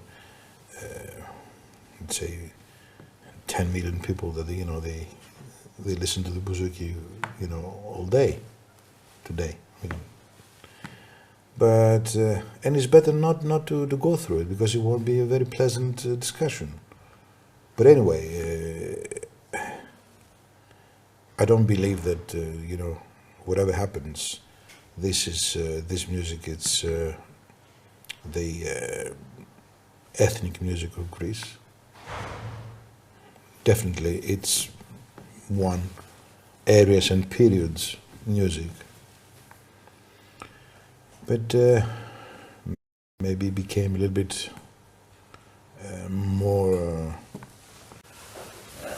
not important, but more used than it should be. There are other things very, very important, which gradually they don't get the same treatment and they die and you know, they get transformed. I mean, some extraordinary riches in different areas of Greece. Ethnic music, incredible ethnic music, very ancient, much older than the current popular music. But anyway, I mean, it's better for me not to go deeper to that, hoping that there are some other occasions, maybe later, that, you know, the music will be developed in a different way than the one that is happening today. Okay, but I mean a lot of music that when I hear your music, I hear something else which tells me that it's of Greece. Yeah. Euthodea's perfect Yeah. example. Doesn't sound like bouzouki music. I mean, I'm caricaturing bouzouki music. Oh, yeah. Now, I wondered where that interest came from and how you developed it. I mean, even the bouzouki music, the one that you mentioned, and you know, even the name, which comes from an instrument, is because it was promoted to you, but nothing else has been promoted to you. Nothing else has been promoted out of Greece except that, and that happened, you know, since the 50s, from the Nevero Sunday, which Greece, you know, had a big success in Cannes. Then all the, let's say, this kind of image, semi-touristic, semi anyway, starts to build, and then Greece became, you know, known like this. It was a like a mark. So that's why you know, and that's why we talk about it.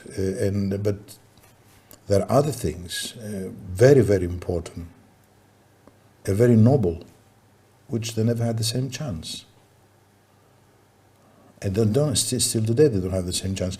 I mean, when I touch the area of ethnic music and ancient music, I will go straight to the oldest memory which I can reach.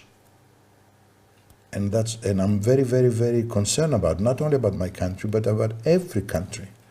And to preserve the roots and this ethnic richness, because it's very, very important for each country. And I remember in Paris, very early 70s, I've been trying to convince the record companies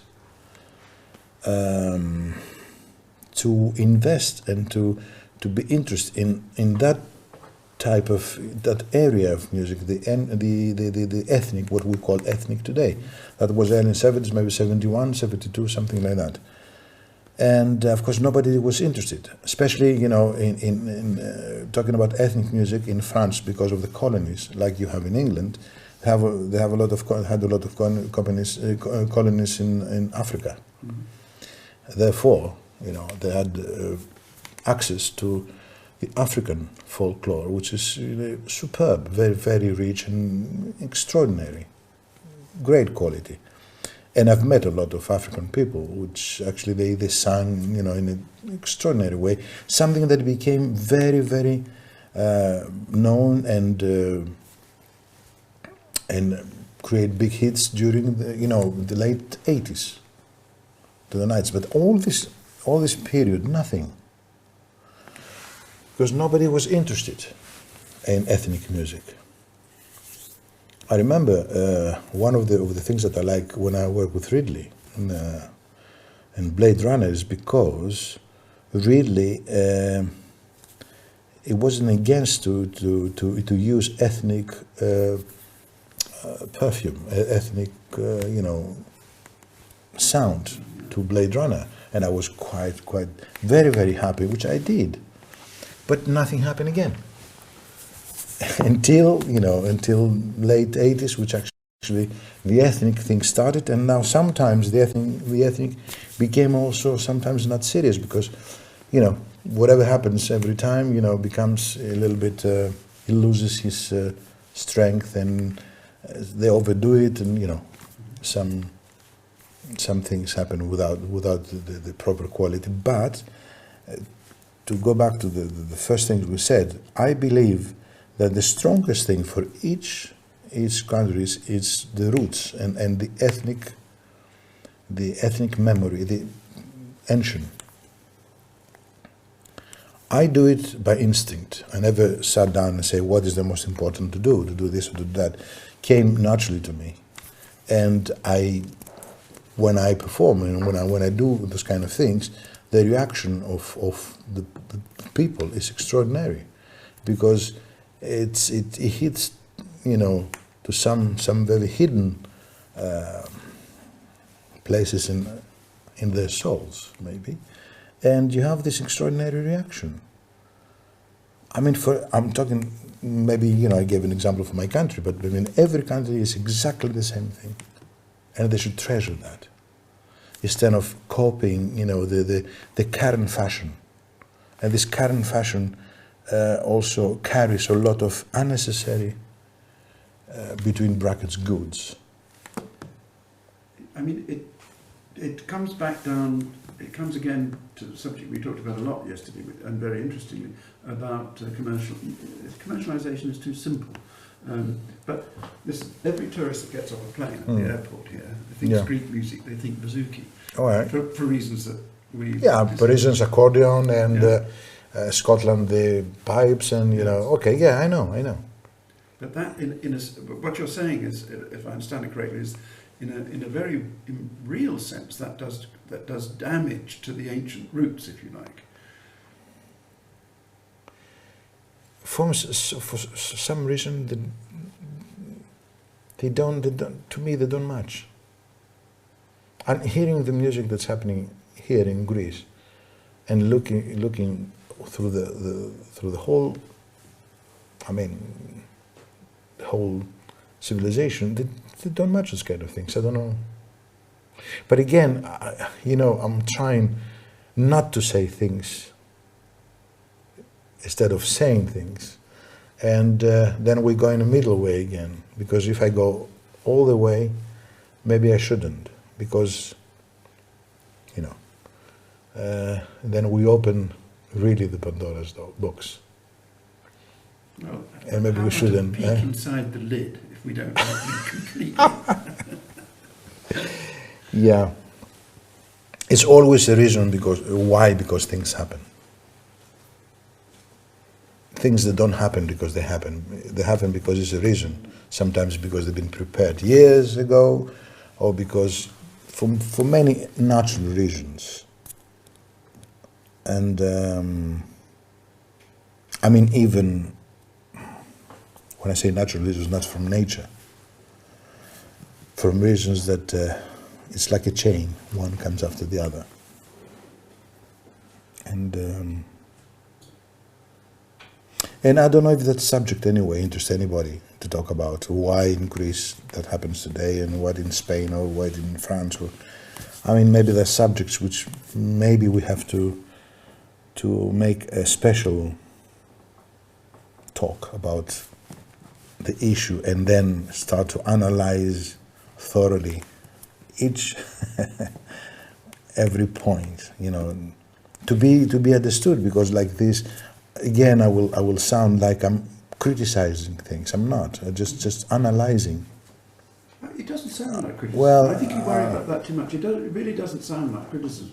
But again, I go back to my main point, which is that I think when you listen to your music, take the march in the World Games thing that I want to use. I mean, that is an unmistakable sound of Greece, but it doesn't sound like Bouzouki's. It does sound like you, but it also sounds like something from a far distant memory, if you see what I mean, which has been brought to life. And I think that achievement, which is yours, is something which should be celebrated. It's as simple as that. I don't know. Well, I mean, that's my feeling about it. I'm just curious to know. We've got that wonderful bit of film now that you provided with the drums, with the reeds. Yeah. Now, that's a conscious attempt to do something, if you see what I mean. And I'm just curious how you got to that point. Well, I think I got to that point by memory, because I always said, the few times that I spoke out, that, you know, memory is a very important thing, and we learn more by memory than by learning if we go to school, because we think that we learn, but only we remember what we know already. That's very, very important thing. You see, you think that you learn that. I mean, yes, we can learn some details, but the important things we know. The only thing is that we don't remember those things because the system doesn't allow us to remember anything of those kind of things. If you remember, you're going to find out that you know more than you think you know. And through maybe this memory path, I felt the way I felt, and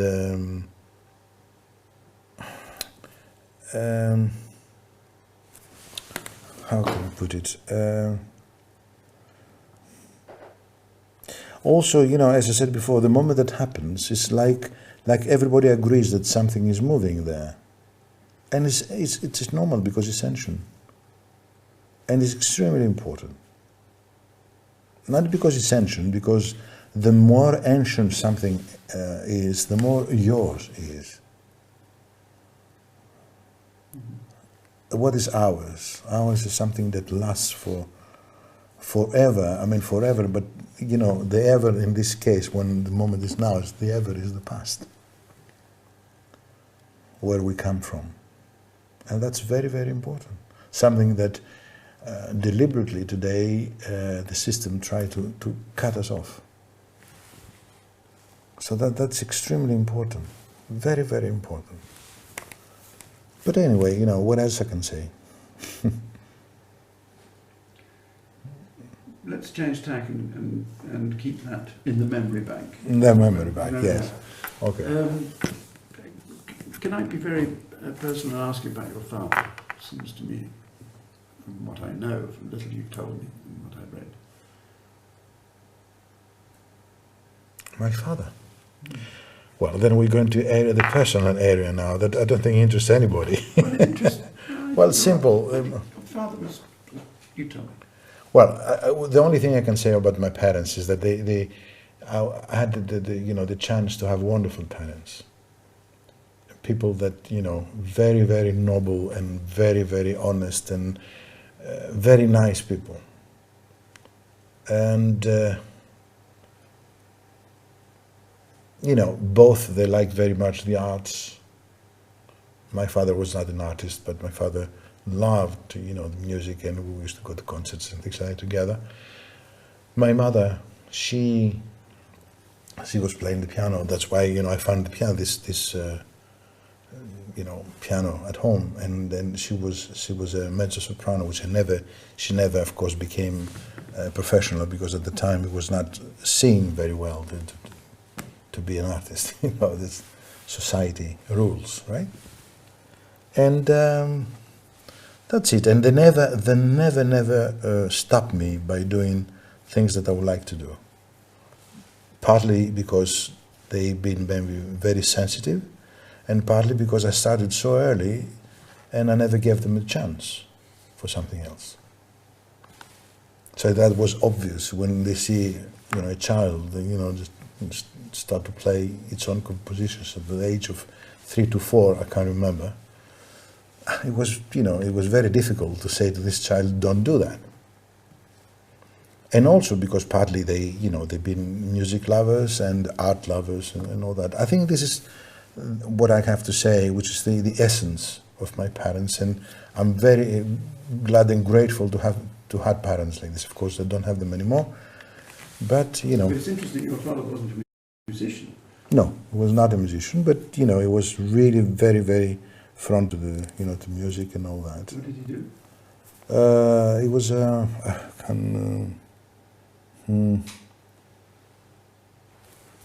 I don't know the name actually, how to say it in English.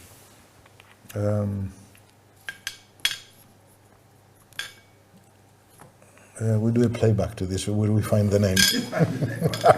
When you remember the name? Well, I remember the title. I don't know. Yeah. Yeah. And your brother, who we see in the film. Yeah. I knew that you had a brother, but he's dealing with the fabrics, isn't he? No. My brother also. It's very artistic. It's. He went to the music school. He used to play the piano, and is good on with drawing and with. He did a lot of interior decoration and things. I mean, whatever he does is very, very artistic and very sensitive. And he's been into music business as well. You never started a group, the two of you? No, we played a little bit together, just, sometimes. He used to play a little bit the percussions. but no. No. Every bit of film you showed us yesterday that included you, especially infamously the press conference, the press conference. Oh, yes. You looked very unhappy and very uncomfortable, I think is the word. Well, I'm always uncomfortable when I have, I'm in front of a camera and I have to say things like I am now. Don't think I'm not. But especially that time I was very unhappy because I had a lot of problems. I mean, incredible. But again, it's something that I don't want to talk about because it's very unpleasant. I've been through hell. I almost never. We risked not to perform. It was really. I was really put against. Incredible. I can explain. Pressure. Yes, underground as well. A lot of things. I mean, sabotage, things like that. Some people didn't want to happen, this thing. But anyway, it's very unpleasant to talk about that. I mean, the thing is that Mythodia happened and it was a great success, and I don't want to say any more. You have now the videotape. I wasn't wanting to pry into those problems, but it was just I was trying to get you back to this business of cameras and talking about yourself and all of that stuff, Yeah. which is obviously painful for you in some ways. Yes, it is painful. It is painful because I think yesterday we mentioned about live performances and things like that. And the most difficult, talking about the live performance, is that the two sides, they have the same goal, the same motivation. It doesn't happen because my goal and motivation very rarely agrees with the goal and motivation of the other side, which organized the concert. And these two things, they clash. Because I don't think commercial, I think just in a completely different terms. And the squeeze in a different terms for other, for maybe unnecessary reasons, which I'm not concerned. So these two things, they're about not to happen. It's not a question of being difficult or being, complicated and all that. It's very, very simple. I think that whatever happens, the two sides, they have to have the same direction. And this doesn't happen, you know very well it doesn't happen in this business. Except, of course, if you have people that they are so egocentric and they have so much need to be promoted and need to be shown and need to move their asses on stage, and to demand success and demand, to impose things in a very, very aggressive way, then in this case they go really very well with the other side, and they do whatever they do. I don't want to mention names again, but that's not what it means. Then both they're accomplished, as we say. Yeah. But I think you also have to face the fact that the music should speak for itself. The painting should speak for themselves. It's impertinent to quiz someone and say, "What does that piece of music mean?" or "What does that painting mean?" Because if you knew, you'd write it down in words rather than do it. If you see what I don't think I would have done if I knew. I don't think I would have been able to do it. How do I know? I mean, even knowing. We say knowing. We say I know this. What do we mean when we say I know this? We never. We start thinking. In which way you know what you say that you know. And I don't want to go deeper to that, but I mean, again, it's something that, in very, very easy, we say we know, but we don't know. Or maybe what we know, we don't think that we know. It's very complicated. And I'm not trying to be complicated, but through the years, many, many simple things, they become very complicated because we don't mean what we're saying. And we don't say what we mean. And that creates a lot of trouble. A lot of trouble. I mean, we think that a lot of things are necessary, which are totally unnecessary. We spend fortunes on unnecessary things. I remember one thing of, Socrates, which somebody saw Socrates in the marketplace. Says, "What are you doing here?" I say, "You can't imagine how happy I am to see what I don't need." Right.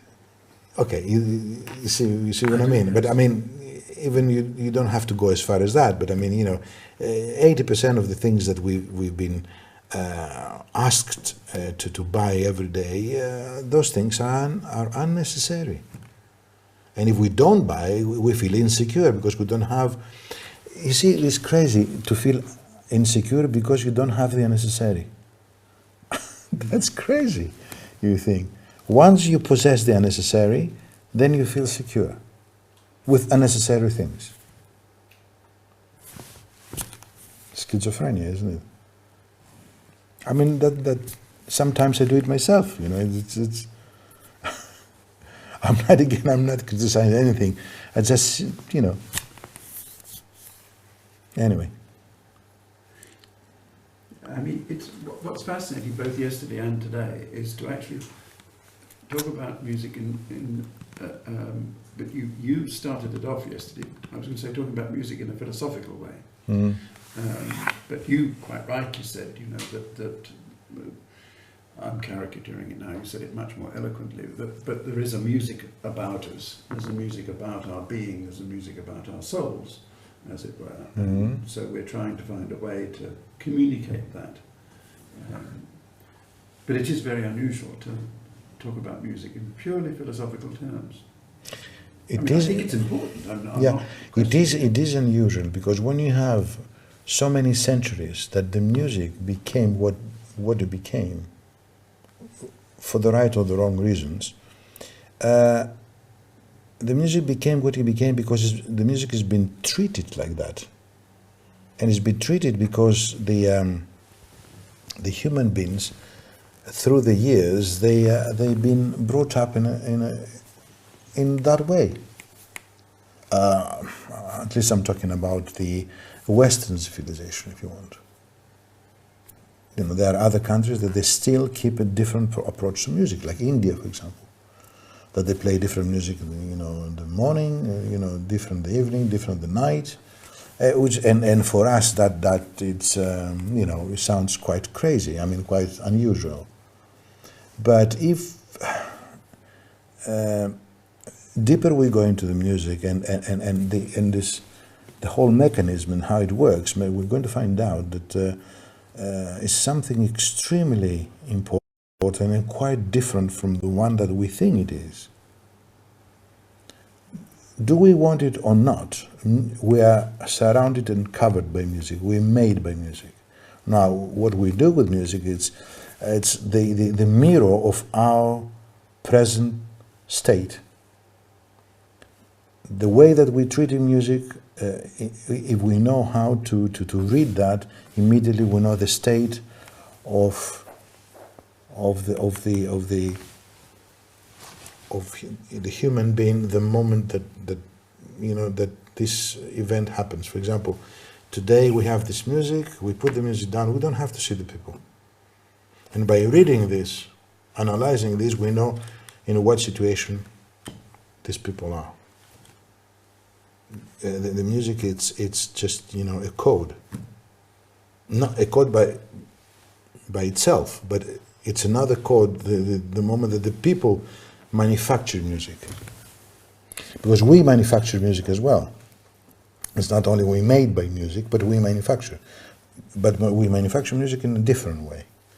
And this different way, by analyzing it, we can see the state of each, you know, period, human beings, you know, civilization and all that. But that's a different approach, and it needs a lot of maybe seminaries to, you know, to explain. Well, we're not doing too badly. Yeah. So, I mean, really what you're saying is that if you want to know about a people at a particular time or a civilization at a particular time, go to music, to their music. Yeah, and so the corollary of that is that if you looked around at what, well, I'm sorry to keep going back to the Bazookies, if you, as it were, heard the Bazookies, that tells you a lot about Greek society, which is not anciently truthful. Yeah, well, let's put it that way. It's not up to me to criticize that, but history in the future will analyze by that music what state was Greece today, or England today, or Spain today, or France today, or maybe 50 or 100 years ago, or maybe 500 years ago. And then maybe you can predict in the future what's going to happen, which sometimes today is a little bit difficult to predict because of this uniformity that happens. Because it doesn't allow each country to develop itself. All the influences and the pressures which change the whole situation. But then it's not a very pretty picture. Pretty picture? No, I don't think so. No, it's not. It's not because it's false, it's manufactured. That's the problem, it's the manufactured thing. And what we do it's like against the human itself. Because the primary reason is money, how to make money, how to impress and how to make money. Money, money, money, money, money. And the question is, yes, but what are we going to do with that money? Maybe the answer is maybe we can't, we need. But to monopolize the whole humanity and to put it at the money boot, I think this is something that destroys more than anything else. It's not me to say that. You see around you what's happening. The motivation, even young people, 15 years old, the only thing they want is money. Be famous and money. Now, how to get money, that's another thing. How to be famous is another thing. What do you have to do in order to get that? That's the big thing. True or not? People that they have properties and they get, you know, the landlord. No. Landlord, yes, landlord. He was oh, I thought he was a Landlord, yes, that's. Okay. Well, Yeah, I can go back and say that. okay, well, let me come back to it when we go, because this is important what we're saying. Now, this is now really coming back to what we were talking about lunchtime, because the thing that is absolutely despicable, and I can be critical even if you don't want to be, but the thing that is absolutely despicable and unforgivable about present society is the cult of the personality, the desire to be famous. It's not famous for 15 minutes. I mean, look at these ridiculous reality shows on television, you know, Big Brother and all that. There's these, I'm sure they're terribly nice people, but they're put in a situation that's completely artificial. They do it in order to become famous. Now, I mean, they have no, they're only famous for being famous. Paris Hilton, take an obvious example. Okay, I mean, but that is A, despicable as my book, but also, I mean, that's the end of any real value about the human personality, it seems to me. But this is the point, the end of the real value. And we have to achieve the end of the real value, because then we can rule in a much easier way. The thing is that... Sorry, what do you mean by that? By destroying all that, then you can rule the masses better, easier. The thing is that it's the vicious circle, because the education, I mean, we are educated by the television and by the, you know, all the you know, the medias and all that, in order to like and to accept that. Most of the things we like today, as we said before, are unnecessary. So what you don't like, you said you don't like this, you don't like that, and that's terrible, is that what has been promoted for years. I mean, a kid today, 10 or 15 years old, I mean, or even before that, 8 or 5, what they watch on television, what they want to become stars. They don't know what that is. And it's a very, very immoral. In one hand, of course, what you have two big factors. The one is the vanity, which comes from the artistic side, if you want the artist between brackets, and the greed, which comes from the business side. Now, vanity and greed, they're so, you know, they really like brothers and sisters, like lovers. They love each other. Put vanity and greed, and you become really famous. And the vanity is provided by the artistic side, and the greed is provided by the business side. And they agree totally. And that's why, I mean, whatever big you agree or disagree, is a reason that happens. And the reason that happens is because people like it. And then you can't fight that. I mean, that's why I'm saying is to go out and say what you're doing is wrong. Even if it's wrong, the moment that they like it, what are you going to say? In a democratic way, which I'm great, you know, right? And democracy is very important, is wrong. I mean, because, I mean, democracy says this. I mean, you know, and if, you know, the people who want that, they want this. Maybe they're wrong, you know, but how you can stop this? You can stop it, of course, with education. The only way is education, but the education, again, it's somehow geared, it's arranged in order to bring those kind of things. Because it's the wrong education. although they pretend it's right education. But that is an enormous issue that we can't go now. I mean, it's not the type of discussion. But the only remedy is education. It's not to stop things and not to permit things and not to ban things or to censorship and all that. That's even worse. It's not to have the need to do that. How you can educate people not to smoke? You can't. It's just the people not to have the need to smoke. For instance, without saying smoke is good or bad. Of course we know for the health it's bad. And it's ridiculous. See people smoking, for example, after maybe 100 years in films, you say what they're doing, they got fire. Yeah, it's bad. It's been promoted and promoted and promoted for years because, and of course, it becomes like a drug. And people like it. And of course, it's, you know, I like to smoke a cigar after dinner. That's a different type of thing. Of course, it's not smoking all day. But, and I made the point about smoking, just an example. All the things are like this. And even talking about music, I don't think people, they're going to like what I'm going to say, but from the 60s, the sex, drugs and rock and roll situation, I mean, which became, you know, a just turning point, a social turning point, I don't have to say, you know, the results. You can tell me before I tell you what's happening. Or this incredible marketing that started from England. I knew it was our fault. No, it's not a question of fault. No, It's you know, and how many mediocre guys, I mean, you know, became famous by selling nothing, and give the, you know, the example to kids in order, you know, they're old now and they're doing exactly the ridiculous same thing. But I mean, you know, the kids, where they have to do something, to react, and you know, they I don't want to go into details, things that I lived, because, you know, I spent a long time in England. But I mean, you know, it's madness what's happening. In order to impress, to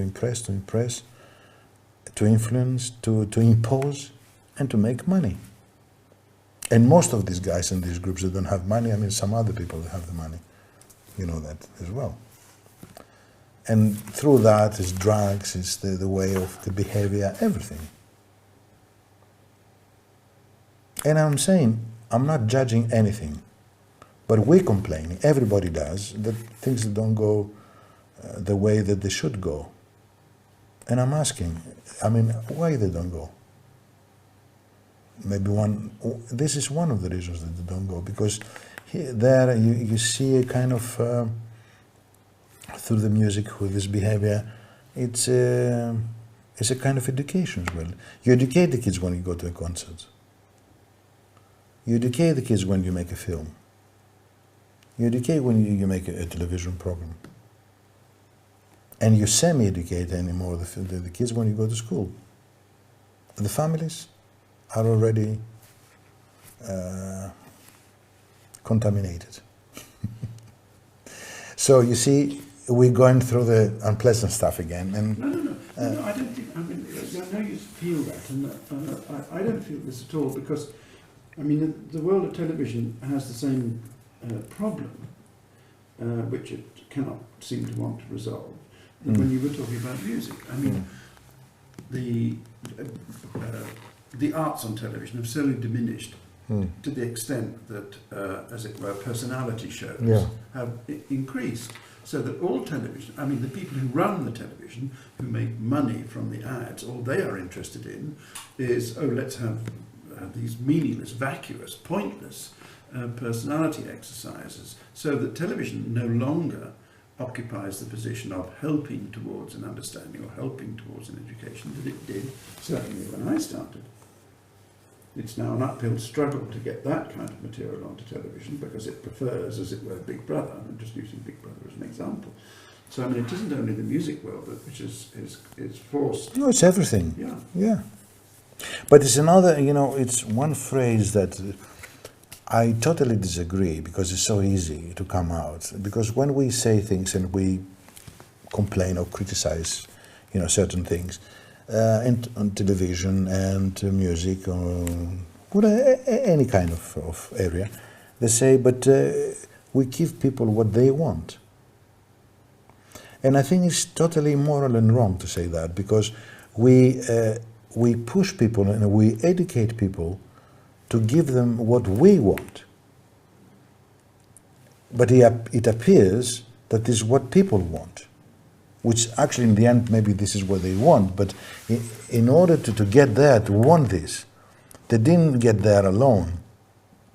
Somebody worked and pushed in order to form a kind of public which you can sell rubbish. And this rubbish, it's something which is unhealthy, which doesn't make the human being better, because after all, what is the purpose of art?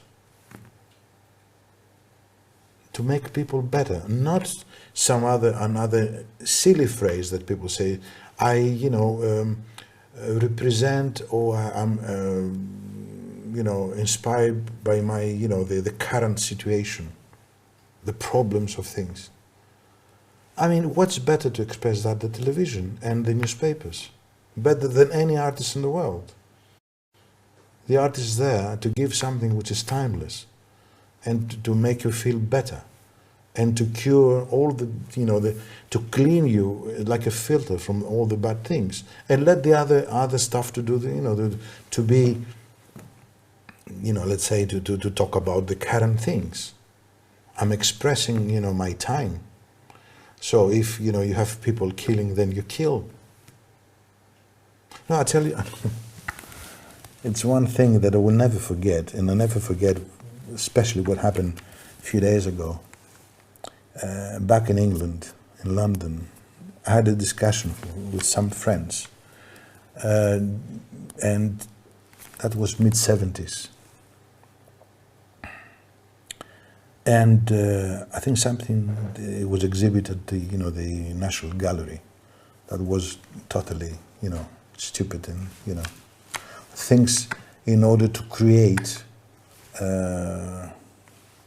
impression, to impress people, because this is the point now, to impress, not to, how can I explain, to inspire, but to impress. That's a big difference between inspire someone and to impress someone. So I was getting really, upset and tired and angry about all this discussion. Say, listen, guys, I mean, why are you going around all the time to impress? That's one thing to impress. Let's do it and finish with it. Go to a morgue, take some corpse, throw it in the gallery, and don't talk about it. And then that you reach maybe the top of impression, right? Of course, I could have done that. I could have been in prison maybe at the time, and then I could have been very, very famous, right? Now, unfortunately, you have one of the biggest names in England, which does almost that. And the name, I don't say the name. And he takes millions of pounds for this. You see, it's easy to be rich like that, but then it's a kind of self-respect. So I'm talking about 75. And it's exactly the same thing that's happening today that 2008. And for me, when I said this, it was just like a reaction, knowing that there's nothing else you can do. Because I saw a guy, cutting himself, on stage and walking in a white corridor and with blood. That's art. See what I mean? Or make, another lady which transforms her face, and she's being paid for that in order to become a monster. And all the kids that they have holes everywhere. And it reminds me of the Scorpio, that you put it in a round of fire, and then it commits suicide. You know that what the Scorpio does. It's exactly the same thing with society now. We are really surrounded by crap, and we try to harm ourselves. So I will never forget this discussion I had. And then After all this time, I said to myself, if I should have done it, then I could have been very rich today. But really, it's pathetic.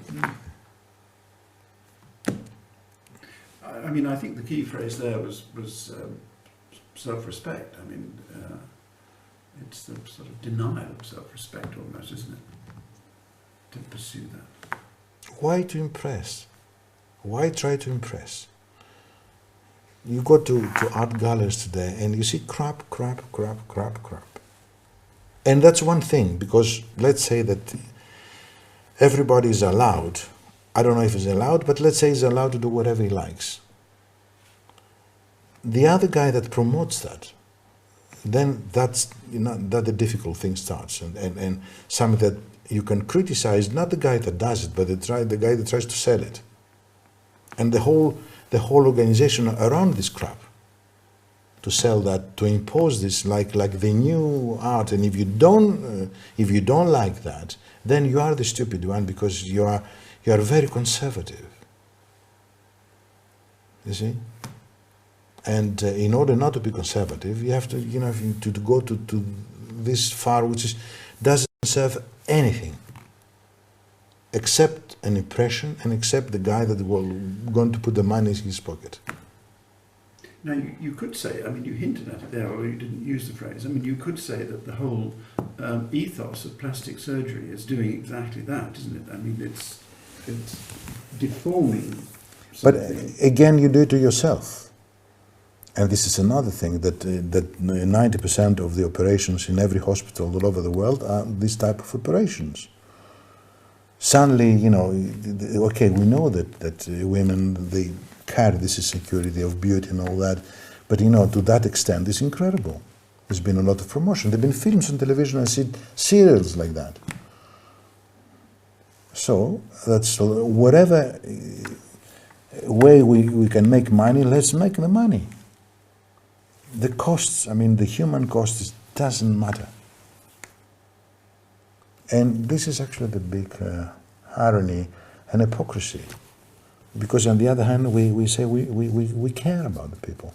How we care about the people? We don't care about our own children. We give them this junk every day. How we can care about it? All these filmmakers, the producers, all these films, they have children. How they can produce films like that? But they have, of course, the censorship. And then you have really to say, yes, but I can't cut the hand, or I can't cut the throat and all that. Yeah, but that's hypocritical. The whole system is there, to make you feel dumb completely, and You obviously feel very, very, I think angry is the word about it. Yes, yes.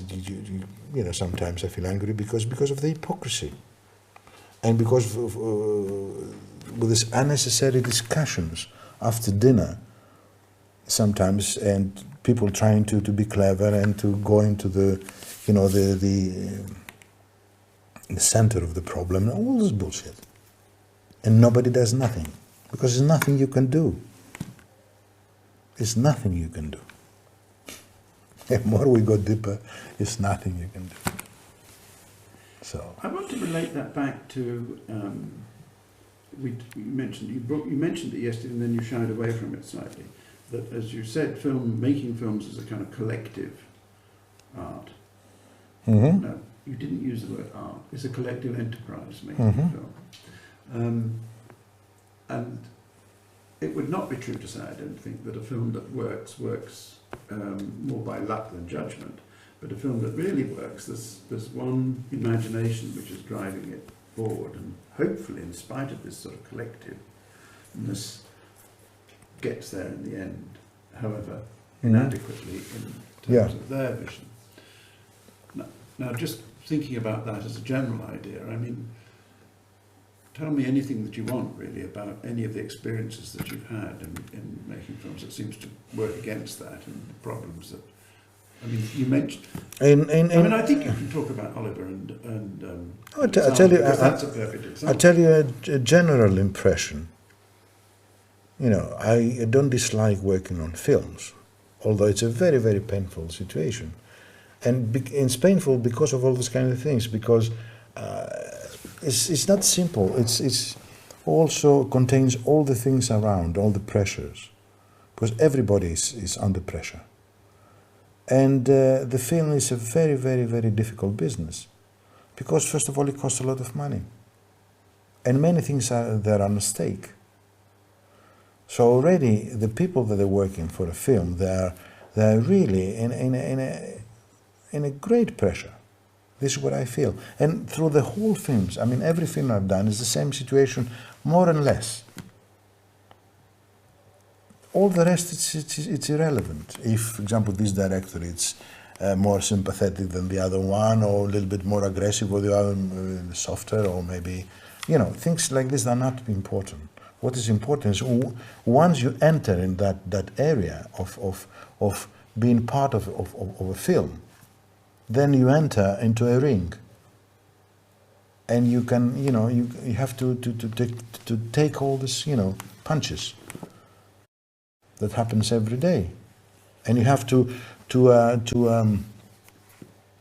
sail around all these pressures and problems, the everyday problems that can happen from, you know, something, a stupid thing, or something that nobody thought, or maybe a mistake, or something like that. You don't have the time. And this is how I can really characterize the area of working in a film. Now, of course, each film has its moments, stories, you know, you can laugh, you know, but it's not an unpleasant situation, because you can see something coming out. This is good. But again, sometimes too manufactured, because people, they don't know that when they see a film, nothing is real and everything is real in the end. Say good morning, and this tick tick tick is in one track, because it didn't happen at the same time. The good morning is not the same time that, you know, is dubbed, and, you know, the air and the mosquito that in the room is added, and things like that. So that's very nice when it happens and you make it. But it's really, you know, nothing is real. There's nothing wrong with it. Nothing is real. But it's, you know, sometimes it's funny. Yeah. I don't say that I didn't like, I mean, I don't like working on films and I have a bitter, not at all. I mean, you know, and I've had a really problem with any director. Is an experience, and it's experience in many, many ways. And it changed from being alone and working alone. But what else I can say? Then we have to take film by film and go and mention things that they're not important. Anyway. Well, you might give one example. I mean, you told me some very interesting stories about Oliver and Alexander, about the problems of going backwards and forwards there. And I thought that was quite interesting. Well, that was Oliver, and we had to go with it. I mean, you know, because the director is the director, and, you know, he's his film, and his head is on stake, and, you know, he has to take the decisions. And if he wants to change, you know, the scene 20,000 times, he's going to change it. And Oliver is like this. And, you know, we had, you know, a lot of laughter and, you know, good time, and, you know, I don't dislike him, you know, we never had a fight, you know, things like that. I wasn't asking about your personal relationship. But 1.5 years, we were going back and forwards, you know. Doing the same thing and the same thing and the same thing all the time. Yeah. So, yeah. I wasn't asking about the personal relationship, but just the actual process. I mean, the process. Yeah. Yeah. Yeah. You know. No, it's you know, it's easy. You know, Alexander cost, you know, to me a few kilos. My engineer had a heart attack. You know, things like that is good. And the film was, you know, it was not a failure. Do you prefer working alone to this sort of collective enterprise, or do you feel you need someone to Let's say if you put the verb working, when I'm making a film, I'm working, and I'm working with other people. When I'm alone, I'm not working. Something happened completely different, which I can't call work. It's more natural because can happen any time of the day or of the night, or continuously all the time. It's like breathing. Now, if breathing is working, then I'm working. Yeah, as simple as that. But when I'm making a film, then yes, I can say I'm working. That's a project, and I'm part of this project and do my best. It's interesting that you compare what you do to breathing. It's breathing. It's simple breathing, and I say that because I don't know if you remember, I told you that I started so early and I never had anything preconceived in my mind about career, about what I'm going to become, or what is going to be my job, things like that. You don't have when you are 3 or 4 years old. And that was breathing. So this is exactly the same thing I'm doing. The only thing is today I'm suffocating instead of breathing because of all the things around. But if, I'm not disturbed by all this silliness around, I'm breathing. And it's extraordinary because then, the whole thing. Then sometimes if you say, oh yes, I heard this and I enjoy it very much. You enjoyed it not because it's me that I did it, because the way I did it was a healthy way. So it was maybe closer to the most natural way. And that's very, very important.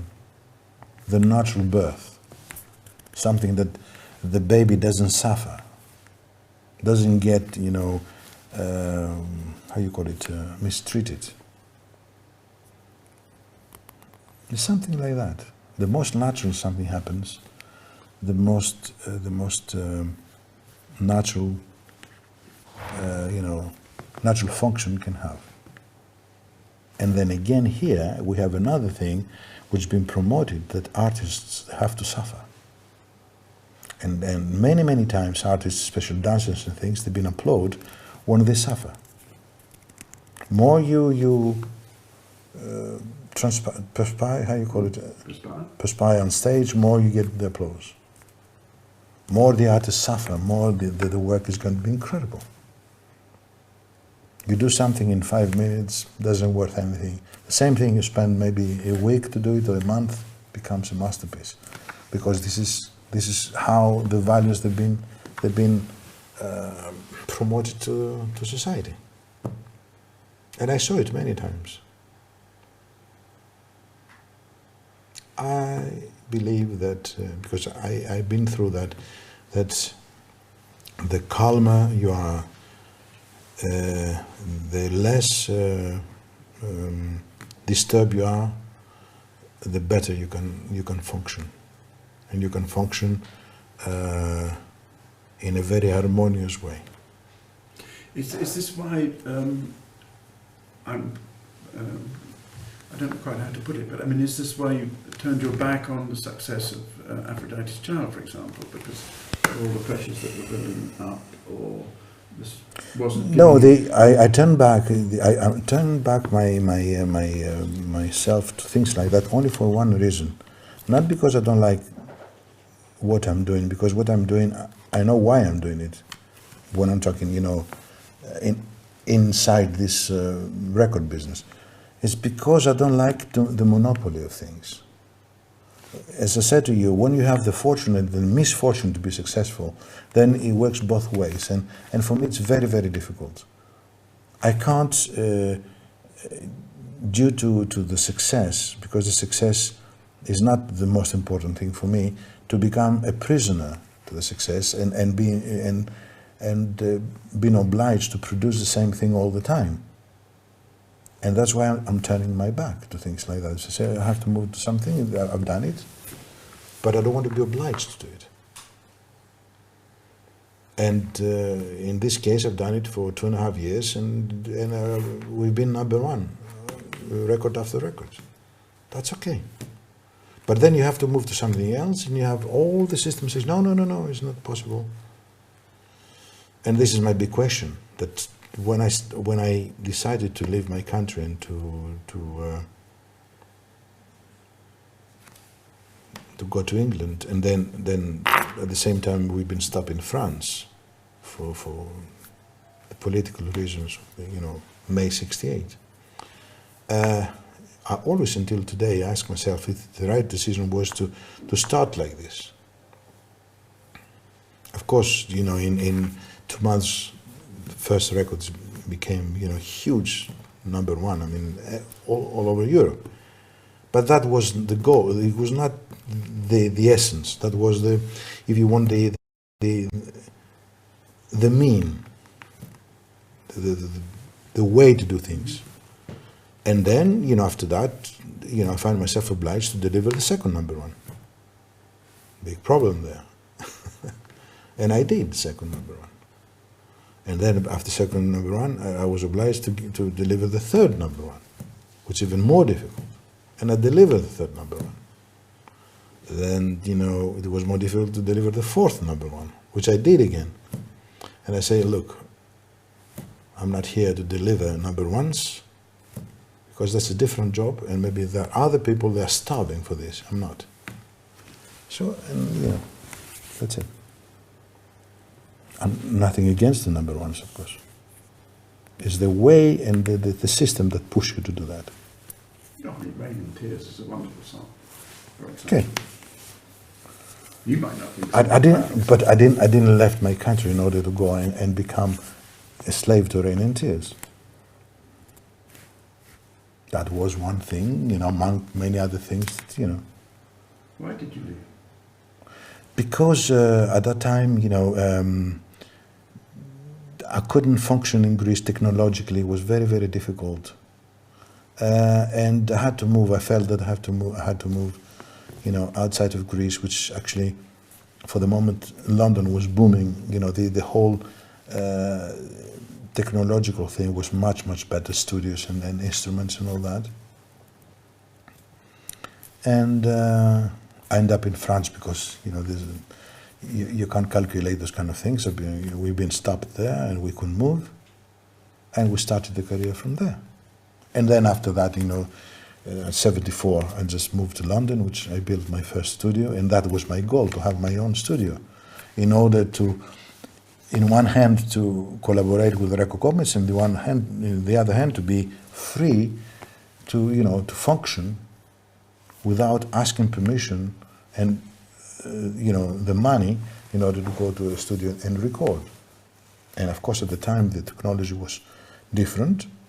And it's not like today. The technology is much more flexible, those kind of things, in small size. It gets smaller in size. At the time, technology, you needed a big space in order to have multi-tracks and things like that. Mm-hmm. So from 74 onwards, I just got my own place. And then that was, let's say, 50% I felt that I could move, as much as I wanted in my own place, and the other 50% I've been working in order to, to support the place and all the technology and to finance the whole thing. Yeah. This was the big, always fight. It always is a fight. Yeah. Why don't we have a break? Pee break. Pee break. Pee break. Pee break. Pee break. It's very interesting. I mean, and you're not being negative. I mean,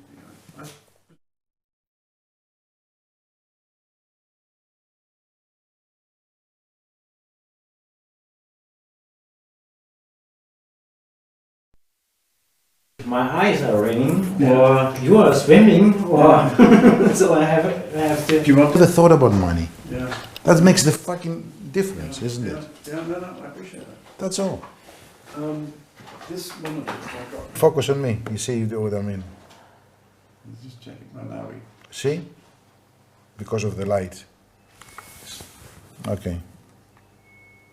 So We'll- this is like we'll apply a little paint job when we get back to the studio. No, we can.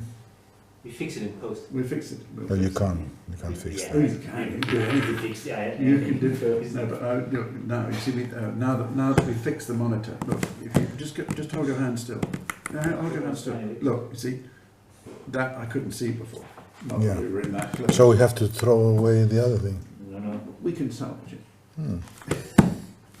I once did a very long interview with Bing Crosby, and at the end he got up and he said, "Well, that was really interesting. I enjoyed that. Is any of it salvageable?"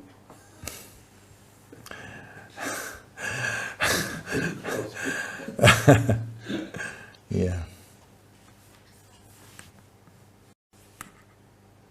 That's good. Excellent. Metaphor for the film.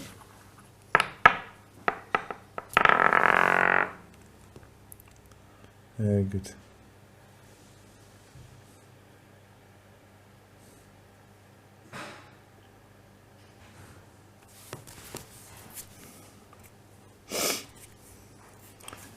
Filming? No. I thought it was the money. Okay, so I'm happy again. Okay. Yeah. Okay. Sorry. Oh, No, it's okay. Very silly question. Yeah. Because it is such a big question. What? A lot of what you say sounds Yes. as if you have a view of the world which you want to try and persuade others of. Not force them, but through education, as you rightly say, to enlighten people. not really enlightened, just a little bit, just stop a little bit and think. That's all. Thought is a little bit, it's like banned today, like forbidden. They don't let you time to think. Because, you have to go very quickly to do things, or because you have so many problems, you just no time to think. And we do things because we do things without thinking. Just think a little bit, just stop a little bit, just a touch. That will help. And also, I don't try to say nothing to anybody, because it's wrong. To teach things is wrong. To convince people is wrong. What is maybe the only thing I can say? The only thing I can say is try to be objective as much as possible. That's all. Because being objective, then you can cure a lot of problems. Just being objective. I don't say be kind or be clever or be whatever. Be objective. I mean, it's not easy, but it will save us. It will save a lot of problems by being the objectivity. Everything has been so subjective. You know what I mean? Society is subjective. Everything leads to subjectivity. It's an enormous difference. Enormous difference. So try to be, I'm not saying be, try to be objective. You can really, everybody can become better. We can understand a lot of things. We can change a lot of things immediately. Immediately. I don't know if you agree, but I'm not trying to convince anybody. By convincing, you don't do anything. Convincing for other societies and for other things. To try to convince people for things. I'm not to convince anything. Why? I don't have the right to do that. But try to say be objective. I have the right to do that. To say that. 7 minutes, I thought, Which question? I've got one more question.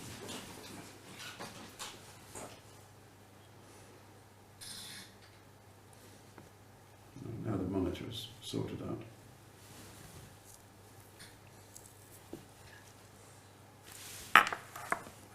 Okay.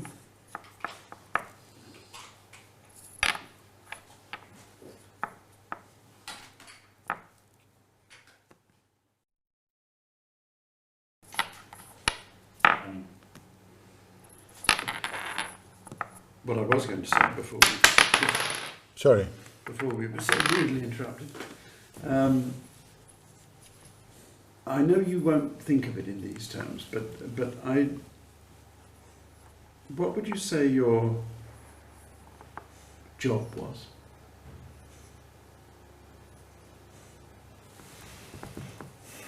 I think I never had a job. I never felt that I'm doing a job. Although, yes, I mean, you know, I just, as I say, when I, you know, I'm writing, you know, music for a film, I can consider that as a job. Or maybe, I don't know what, something else. But in general terms, I never felt that. I never felt I'm a musician, actually. They call me musician, they call me composer. I don't know what that means. I don't know, I never knew. I know, of course, what that means, but I mean, I never felt it like that. As much as I never felt that I'm a painter. And I don't know why. Through the years, I keep exactly the same feeling. Since day one. Because it's natural for me. It's just natural, it's the way that I breathe and I live. And maybe a job is when you try to do something in order to get some money for the reasons, the practical reasons and needs in life. But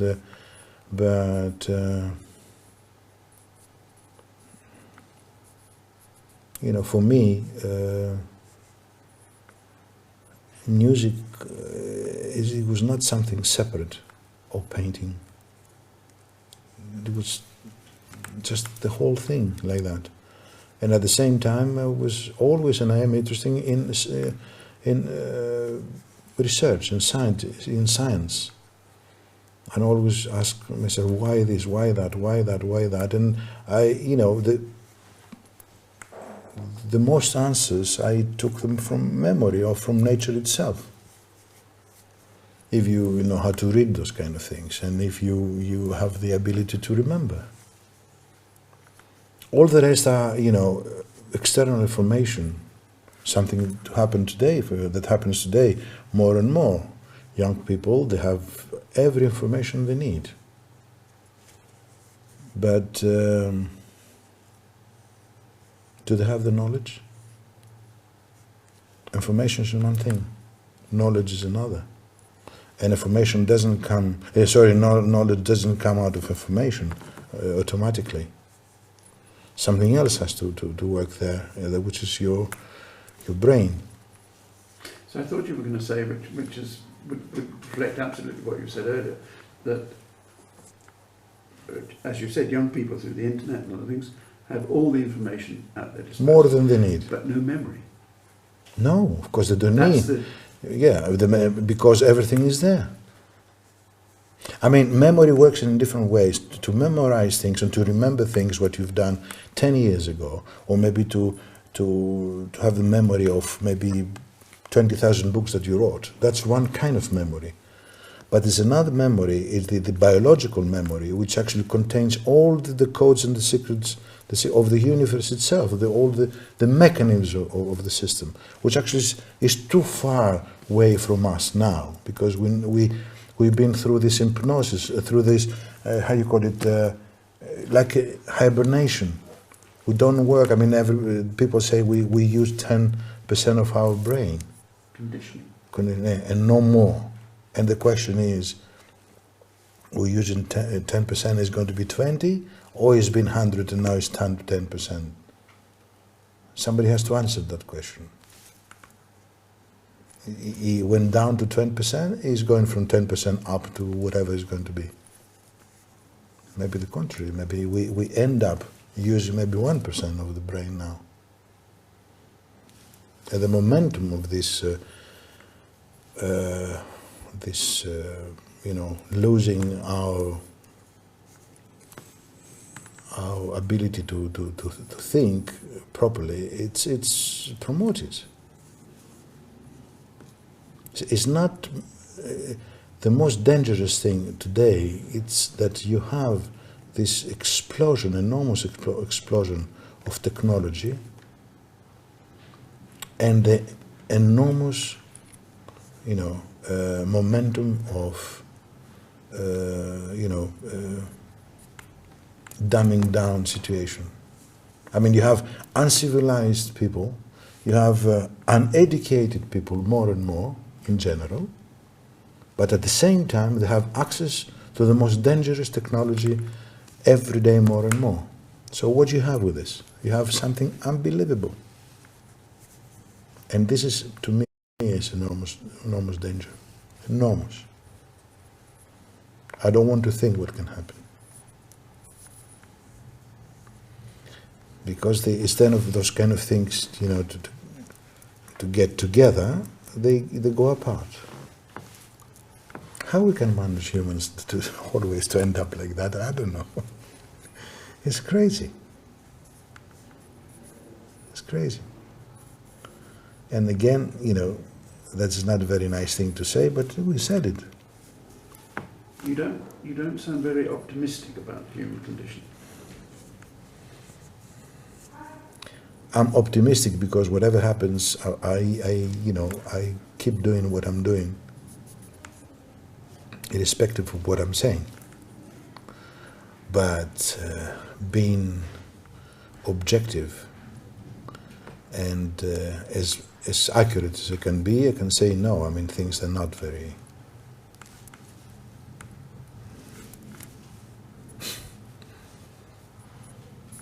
I don't know if you agree or disagree, but this is what my feeling is. But I don't. Oh, I would be much harsher than you. I mean, since you brought the example up of plastic surgery, I mean that plastic surgery to me has always seemed the perfect example of a decline in any moral guiding principle. If you can simply change the physical appearance of things to what you think is better, and actually frequently, as we know, turns out to be something unspeakably hideous, then in the end you're saying that only and I'm not saying because plastic surgery happens to only to the face, but only the face value of something has any value. And we know that's not the case. Yeah. So I mean, I find that really a really pessimistic view. And if we can do that now with reasonable success, even if occasionally a monster appears at the end, a Frankenstein appears at the end, then it's going to get we're going to go progressively down that as this sort of vacuous idea of personality and vanity, as you quite rightly said, becomes more and more crucial. But again, and politicians, for example, it matters more how they appear on television than what they're actually saying. Exactly. And it happens like that because some people, they vote for the president. I don't say which president because they like the face of the other. They prefer the other one, but the other one had a better look. Well, you see, the thing is that we say this and that and the other, and we try to analyze, but it's maybe another way to find out the solution is to how you call it, when you go for to the hospital in order to examine you and to have the, how you call this, the analysis. Not the analysis, but the doctor says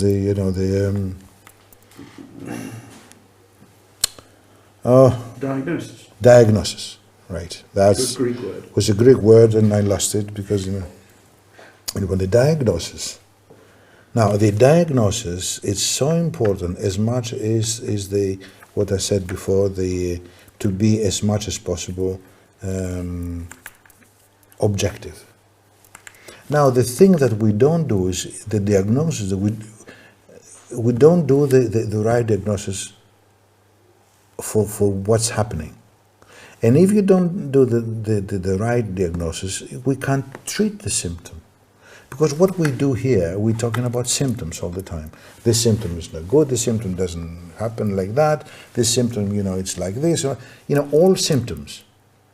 But the causes, in order to find the cause, you have to diagnose the cause. And there, it's something that people, either they're not able to go, or maybe they don't dare going. And if you don't go to this, it's nothing that can change. And the change is not against no one. The change is only for humanity. It's humanity on stake. It's not one country or another. It's humanity itself on stake. This is how we get, I mean, as far as we get now. And we're not able to realize that. We can't realize, somehow the human brain can't realize this. And that is something incredible. But we talk about terrible symptoms. You say, I can't sleep at night, I have pain here in my head, I can't move my head, I have pain in my back. You know. Okay, why? Let's find the why. Nobody does. I mean, and sometimes on television, late at night, they have some programs, and then some semi-pseudo-intellectuals, that they say some totally, you know, stupid things. And they go into political things, and they try through that to promote certain other stupid ideas, and then, you know, it gets even worse. And then they mix up the people that they can listen, but fortunately, you know, 2 or 3 o'clock in the morning, nobody listens, so it's okay. But, you know, the right diagnosis, and as much as it's objective you can be, I think that can lead you somehow, somewhere, that maybe you can start having a hope of something. Otherwise, all the teachings, all the systems and all the things won't help you. Pursuing the Greek connection, I mean, music was for the Greeks part of that healing process. Oh, definitely. So I think, I go back to what is your job? It's almost quasi-physician, isn't it? I mean, it's music, yes, has something really special to give us. First of all, my ancestors said, I mean, they never believed actually, they knew it was, ancient Greece was for knowledge, not for belief. Belief started through the Christian years. Everything went through knowledge. And through the knowledge said that going to, you know, to the medical stuff is art. Music is science. Now, this sounds odd today. If you're going to analyze this, because it's not the point today, and I can tell you 100% that they're right, they're not wrong. It doesn't matter if I'm going to analyze it now or not. Definitely music is science. It's mother of sciences. Now, why all these years never been that? Because it's never been treated like this. Because everything changed. Because don't forget that for centuries we couldn't have access to any of the books of science, philosophy, mathematics, academies closed everything, burnt everything. People that tried to say something, they've been put to fire. You remember that. You remember, of course we remember, all we remember. You know, we've never lived at that time, but through all those years there's been a destruction, and they banned knowledge. And suddenly today, you know, for X reasons, you know, for the last maybe 150 years, this big booming of technology and science, of course. But with not the other thing we said before, which is education. And now we're producing a very, very dangerous human being. And then all those kind of things, because we're talking about control before, how you control things, by controlling the senses and all that, these things are very primitive ways, according, I mean, to this, you know, how you call it,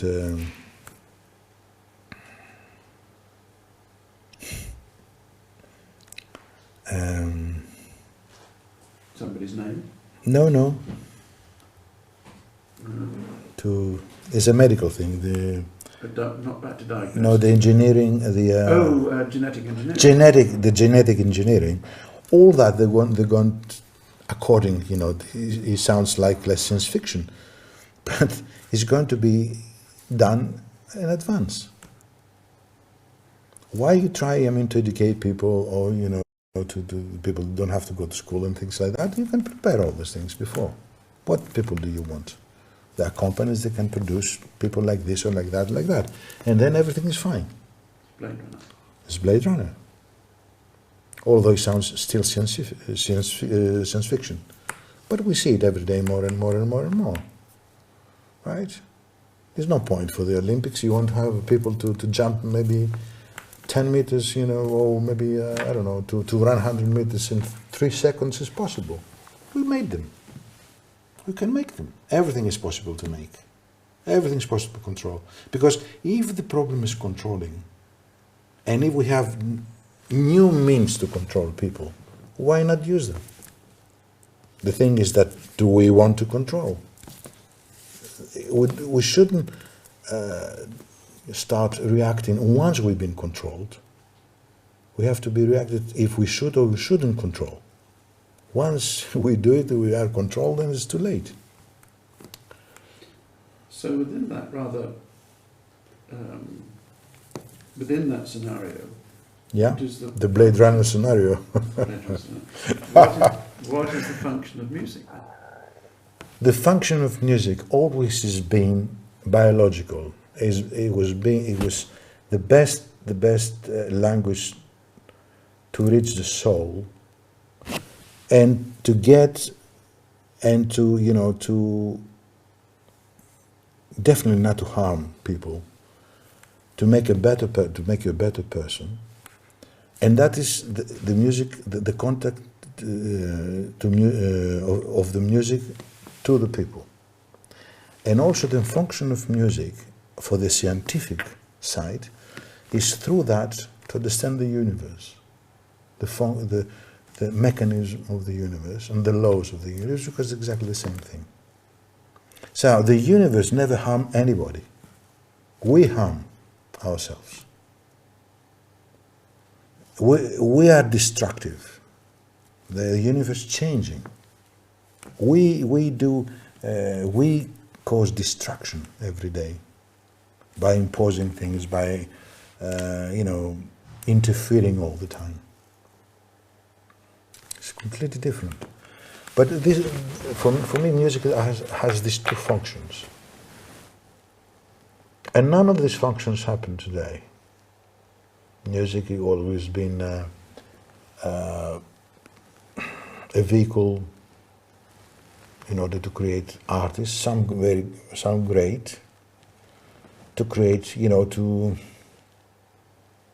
some kind of pleasure, of course.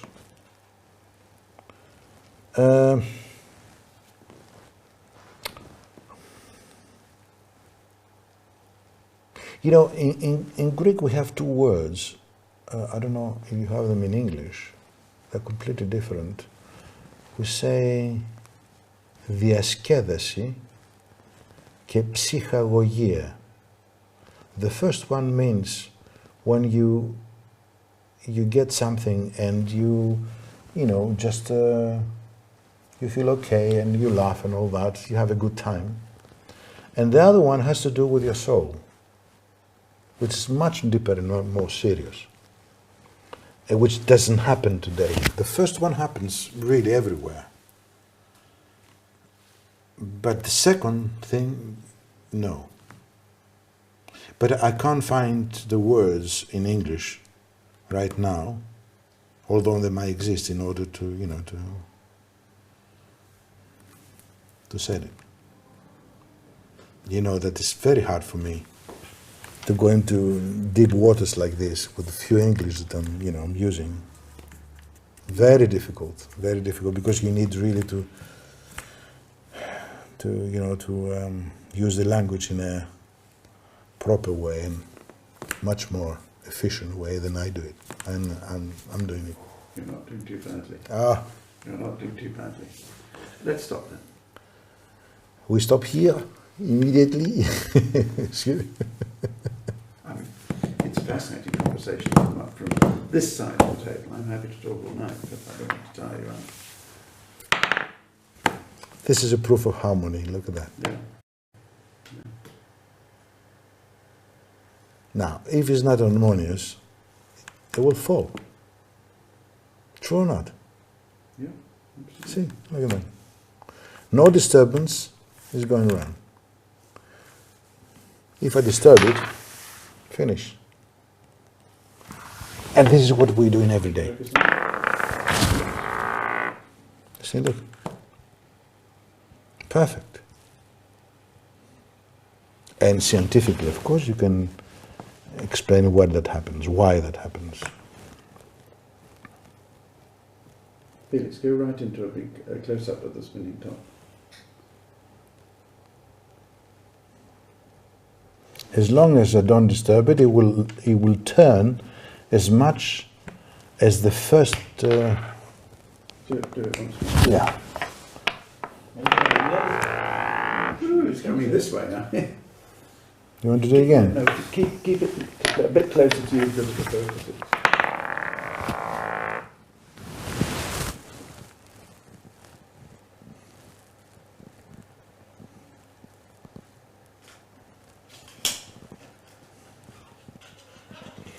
And the incredible thing is that now you have this friction here, but if there's no friction and space, it will turn forever. Yeah, of course. You spin it once more. Yeah. Okay.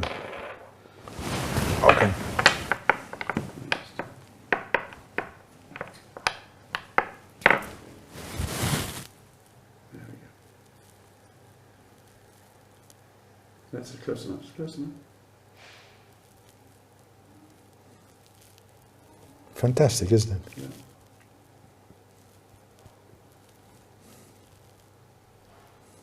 Keep it in the middle, Felix. In the middle.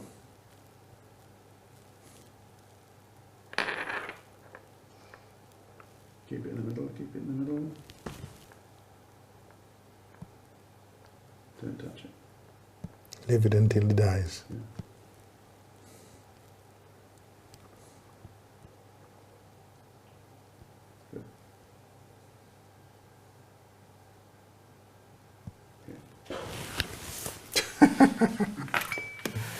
Okay. Okay, thank you very much again. A lot was said there. Now, I'm I done. have a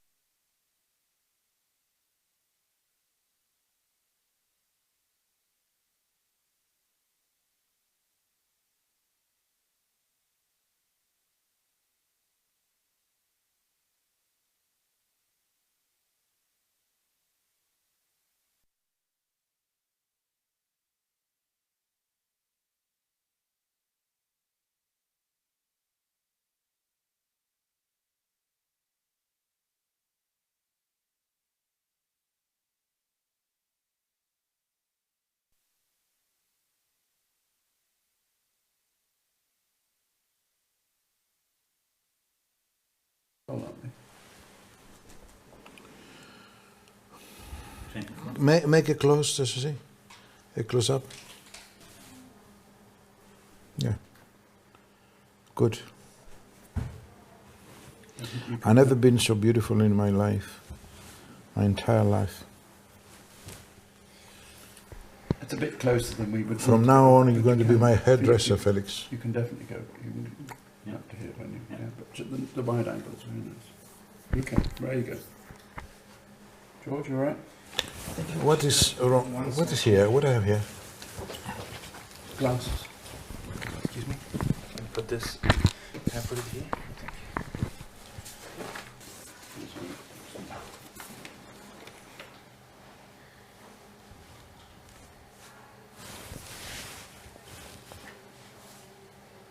Okay, you great? Yeah. Well,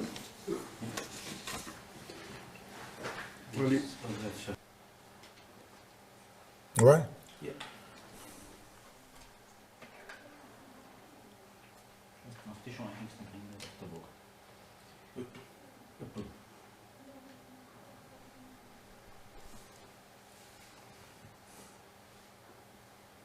that's this. What's that? Sorry. You all right? Yeah. Lovely. Yeah. George? Yeah. Well, you've just thrown me into complete confusion by showing these wonderful photographs of you as a little boy. especially this one. Yeah, I mean, you have lots of memories of that. yeah. That was my first piano. And my first friend, real friend. The funny thing about that is that I don't remember, I just found myself, I remember myself sitting on the piano, but I never remember how I started. Which means that I had to start very, very early. I never, because most of the times people say, oh yes, we had the piano at the age of, I don't know, 5 or 6 or 10, I took some lessons and, I started playing the piano. But I don't remember that. I remember sitting there. And that must be between 3 and 4. And, spend hours and hours playing. It was good because it was not an upright piano. So it was not claustrophobic, just had the view. Yeah. And as you see in the picture, at that age, I'm grown up. I must be 80 years old here. But 4 years before that, I couldn't reach the pedals. Yes, I'm quite older. It's yes. And I think it must be Christmas because I can see behind a little Christmas tree. I don't know if you see it. Oh yeah. Yeah. I Yeah. asked you when you produced this, I said, do you have lots of memories of this house? And you said, oh yes, lots. Tell Yes. me where it is. Well, it's not anymore. It's just no. Where was it then? Was it at Volos, which is a town by the sea?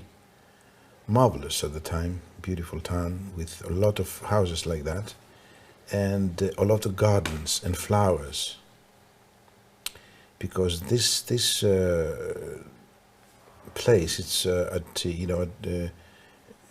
Pelion, near Pelion. Pelion, it's this mountain, the mythological mountain of the centaurs. And this mountain is known because of the vegetation. It's a lot of green. Actually, this mountain enters, it's like a croissant into the sea and into the Aegean Sea. And you have sea in both sides. And which is incredible because this area, you can feel the seasons. You can feel the winter, very, very heavy winter, with snow on the top. You can feel the autumn, which is extraordinary from, the colors, the pastel colors. You can feel the summer, of course, and the spring, which is, you can faint from the aroma, all the flowers, extraordinary.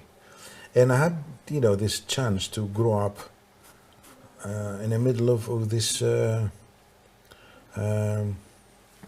extraordinary changes of seasons. That's on Crete? No, it's Volos. It's in the middle of Greece, about maybe almost 200 miles from Athens, north, by the sea. It's a very mythological place, actually. Now, of course, it changed a lot because through the years, of course, the constructions changed, the new architecture, and also because we've been hit. We had a big problem with earthquakes during mid-50s, something like that, and a lot of the houses have been destroyed. But the characteristic of this town is that you had houses like that and a lot of gardens and a lot of flowers and trees, which is, a paradise for a child. And for this reason, I was very fortunate to grow up my first years in a area like that, in a situation like this. I think that helped me later a lot. And then I left after the earthquakes and I moved to Athens, which actually my parents left Athens during the war because during the war, the Second World War, the people in Athens died from hunger. It was a terrible situation. And many people, I mean, in order to survive, left Athens, and they went to villages, to places that they could find a little food. And my grandfather used to earn a lot of land, and he had a lot of things. I mean,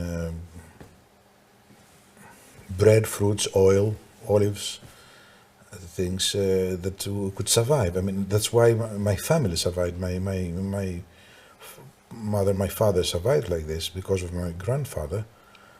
And then after I was born there, I was born in a village actually, outside of Volos, outside of this. This is not the house I was born. This is the house that I grew up. And a few years later, at the age of maybe some 9-10 years old, we moved back to Athens, where my parents came from. That's it. Because Simple. I was going to say there are an awful lot of CDs that deal with nature. Interestingly enough. Yeah. Whether the sea or the sky or whatever. I mean, Well, I had a overdose of that when I was a child. Overdose of smells and things. Yeah. It's really springtime. It's unbearable. It's so strong. It's unbearable. It smells. I mean, the aroma of the flowers is unbelievable. Still now, still with the new construction, it's you can see that although this town has been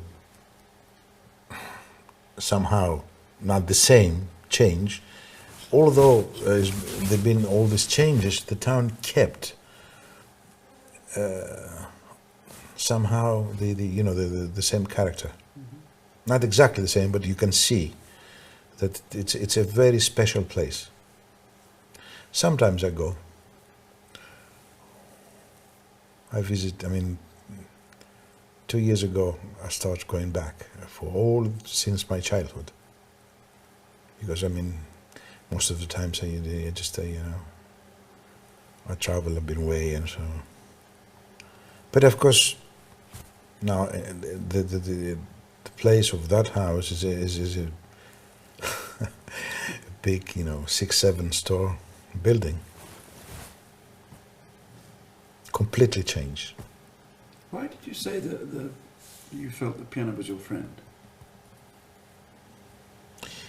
My only friend is actually what you said. No, at the beginning, when maybe because it was my friend in areas that other friends couldn't be. I used to go out and play with my friends with the same age, and but spend my time with the piano. That was a different conversation, because I had in front of me the sound. Although it was not the same sound, it was not the only sound, because I used to produce sound with all the objects of the house, especially the kitchen stuff. Great.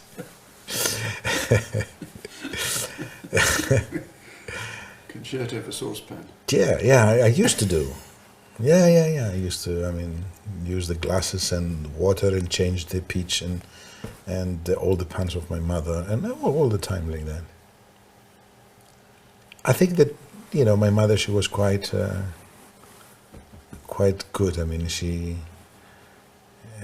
She never really been angry or something, because I used to break some. But no, I think my first years, I always remember. I think I had the chance to have good starting, good years, very good. Although it was a very difficult period after the war for Greece, like everywhere. But I don't think I felt that, because of maybe of my parents and maybe of the place itself. Because the Civil War was raging, but Yeah, and I'm talking actually after the Civil War, because the Civil War, yeah, it started, it just lasted for a few years. I don't really remember that. It was too early for me. When I start remembering, it was after the Civil War. Yeah, in Greece it was really in a very terrible state. But of course, being 4 or 5 years old, you don't really feel those kind of things. Especially when you are surrounded, you live in a house like that and you have good parents and they take care of you. Those kind of things that don't reach you, that maybe some other children had a terrible time. have you got a favourite memory of either your mother or your father? Favorite memory? Sitting in the garden, eating with some neighbors and friends from around, because this garden was full of flowers and trees. And sitting with my mother, and because you see, my mother used to play the piano and sing from, classical stuff, lieder, and she was, used to accompany herself. And because I had a good ear, I just remember those things, and I would play with her, and even with a little accordion sometimes, because I couldn't carry the piano outside in the garden. And then I had this little accordion my uncle bought for me, and I used to accompany my mother when she used to sing some, nice, beautiful songs, some ballads and things like that. I remember those moments. Very, very nice. And then bang, suddenly I had to leave because,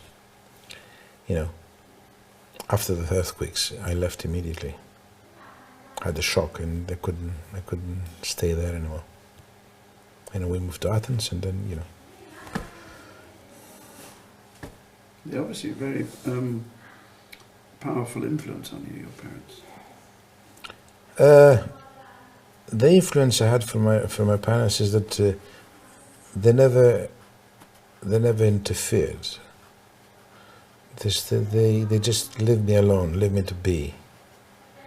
Of course, they interfere like all the parents that try, the best, and put something on. You shouldn't catch a cold, or you have to go to school, and you have to wake up in the morning, and things like that. I mean, the usual stuff. But I never had any more than that. Because after all, I spend my time with the piano, with painting, with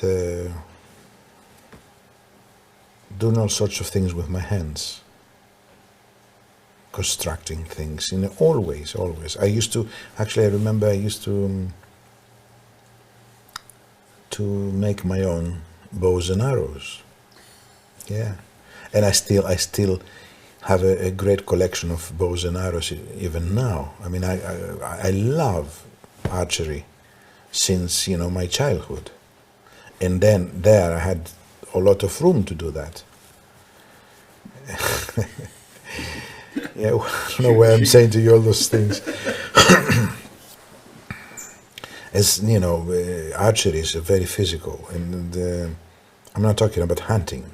No. I'm talking about targets. Yeah. And I have the same interest and the same pleasure when I'm shooting with a bow, an arrow. Did your parents? Tape?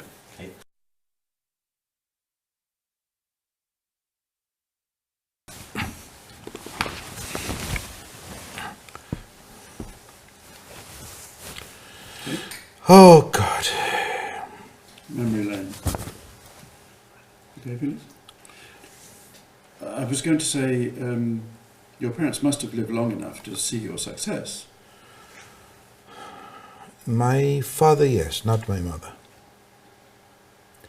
My mother died soon after I left Greece, and she never had the time. Because I mean, when you are successful, I think it's very important for your parents more than for yourself, because all parents, they feel very proud and they take great pleasure where the son or daughter makes it somehow, somewhere. And when we had the first big success in France, exactly at that time,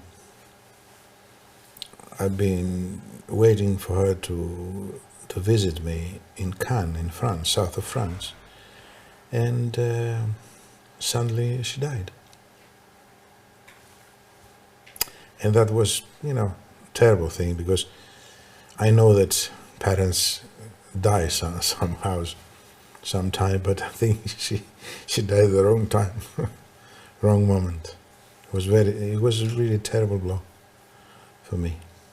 But my father lived through the Paris years and through the London years until the Chariots of Fire. And then he died, just a little bit before I got the Oscar. It would have been great for my father, of course. Everything has been calculated like this. There's nothing I can do about it. But you obviously miss them very much, still. Yes, I do. I do. Because I can't, which is really a very good thing for me, I can't have negative memories about them.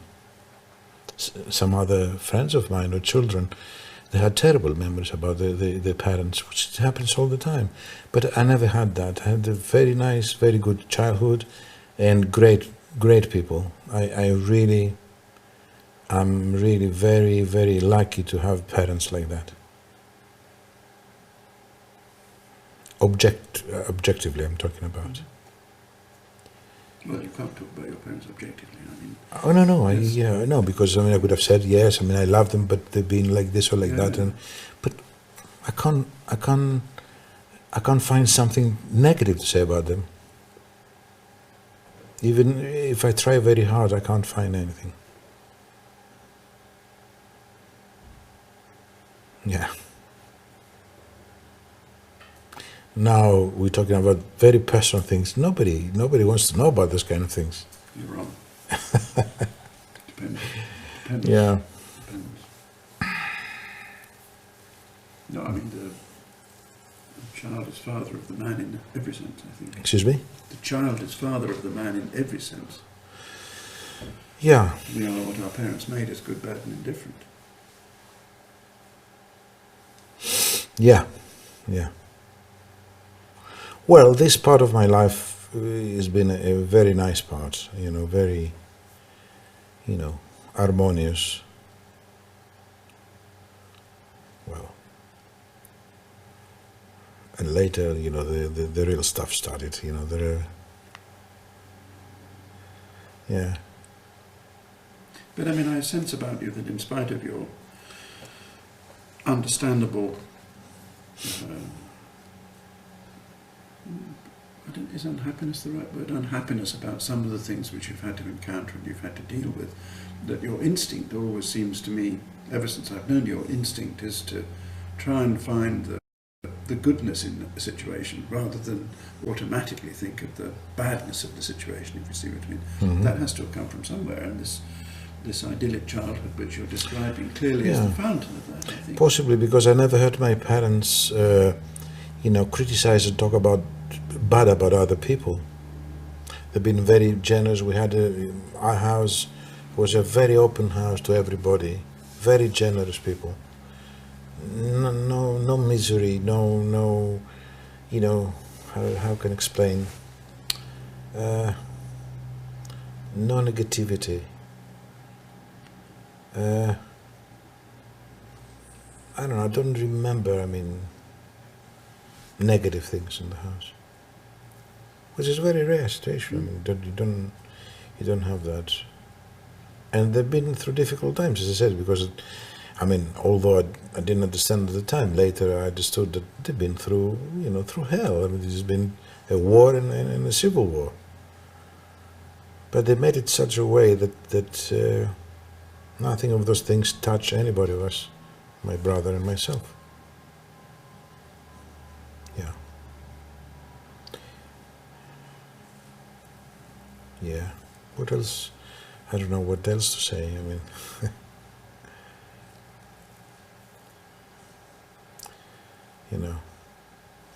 all those memories, they go so fast in my mind, and by the time maybe I want to say one thing, it's another comes. It's always the case. Yeah. But I think the conversations, to quote you, that you have with your pots and pans and even your piano is... Yes. I mean, I used to actually, with this piano, you can imagine, I still have this piano. And I used to open the piano. My mother was a little bit worried, but I used to open the piano and do things that, in musical terms, we call prepared piano today. It's like adding things in between the strings and things like that, metal things or other things, in order to create sounds and to obtain things that a normal piano doesn't do. I mean, and by creating those sounds, which actually for my mother it was quite extraordinary and quite strange. For me, it was a wonder, because I used to obtain incredible things out of the piano. And then another thing I used to do, I used to go under the piano, especially when my mother used to play, and I was so impressed to hear the sound coming from above and hit my head, boop, boop, boop, like that. And under the piano, it was my little house with some toys. And that was really a very safe place to be. With an upright piano, you can't do that. With a piano, how you call it, with a grand piano, it's really much easier to do that. And that, I remember this little like cave under the piano. It was incredible. Yeah. Like a kind of private place, really. Yeah. For a child, I mean, when you are 4 years old, you can fit under the piano. It's a lot of room. It's great. I mean, I remember things like that. And then back to my bows and arrows, and then back to the piano. Yeah. That has to be the source of the happiness. I don't know. But I mean, there are some people who have that kind of idyllic childhood, and they then feel that really hasn't prepared them for the bows and arrows that come in later life, if you see what I mean, inevitably come in later life. Do you see what I mean? They can't believe that people can be as nasty as that, or can be as aggressive as that, or can be as dishonest as that, because that they've been protected in a loving way, but in a way that has not prepared them for the awfulness of most of it. But the funny thing is that parallel to this situation, which I try to describe as a very nice and velvet and harmonious thing, somehow I started very early to ask questions. Why this, why that, about the universe, about where the music comes from. Quite scientific for my age. About matter, antimatter, about the galaxies, about a lot of things, and my mind couldn't stop, working like this, thinking like that. Very, very early age, and that was not. I don't say that it was uneasy, but it took me out of this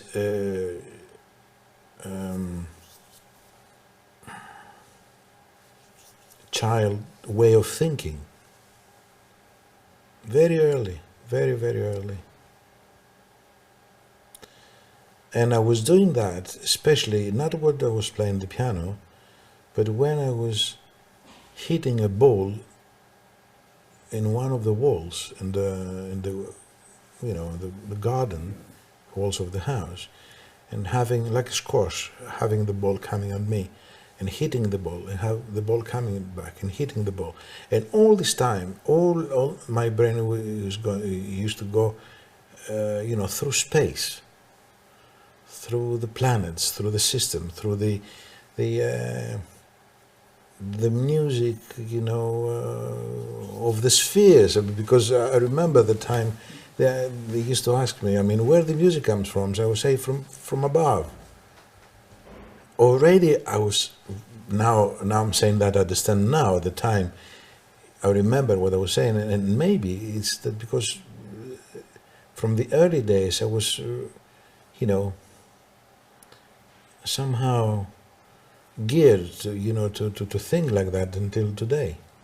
That's why maybe I never thought music as an art or music as a career. I didn't know what a career means. I don't know what a career means still until now. Maybe career means to do things that the others wants you to do, but not yourself. And the funny thing is that I kept the same approach from my early days.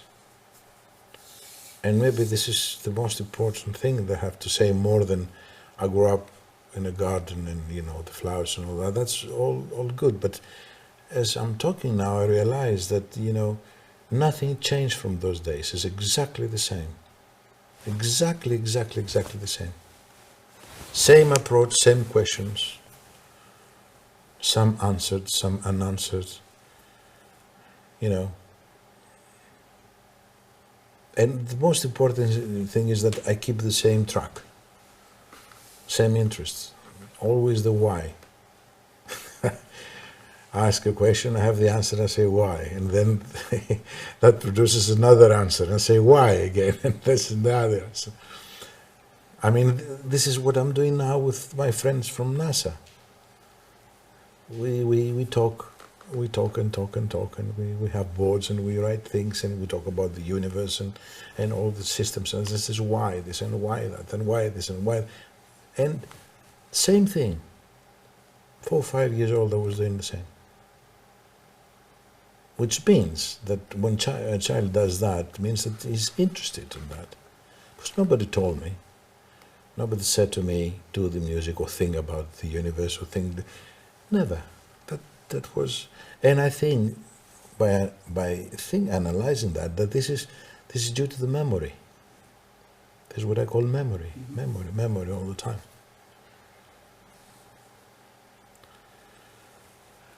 Yeah. And of course the sounds from everywhere. That gets even the sound of the earthquake, which is incredible, very low sound and strong. Yeah, I will never forget this. These are really engraved in my memory. For want of a better description, they are in effect natural sounds. Now, the natural sounds that we hear must have been the same sounds that always that heard 10,000 years ago. The same sounds. 10, 20, 30, 100, whatever, thousands of years. Those sounds exactly the same.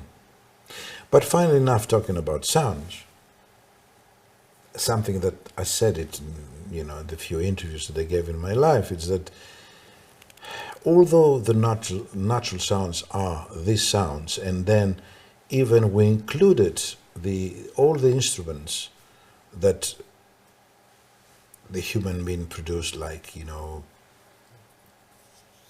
the flutes, the harps, the violins, the, you know, the percussions and all that, the acoustic, as we call instruments, we call them natural sounds. I still believe that the electronic sounds are equally natural.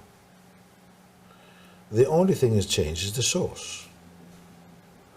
And somehow even they go further than the acoustic instruments, because you can produce sounds closer to the sounds, the sounds of the universe.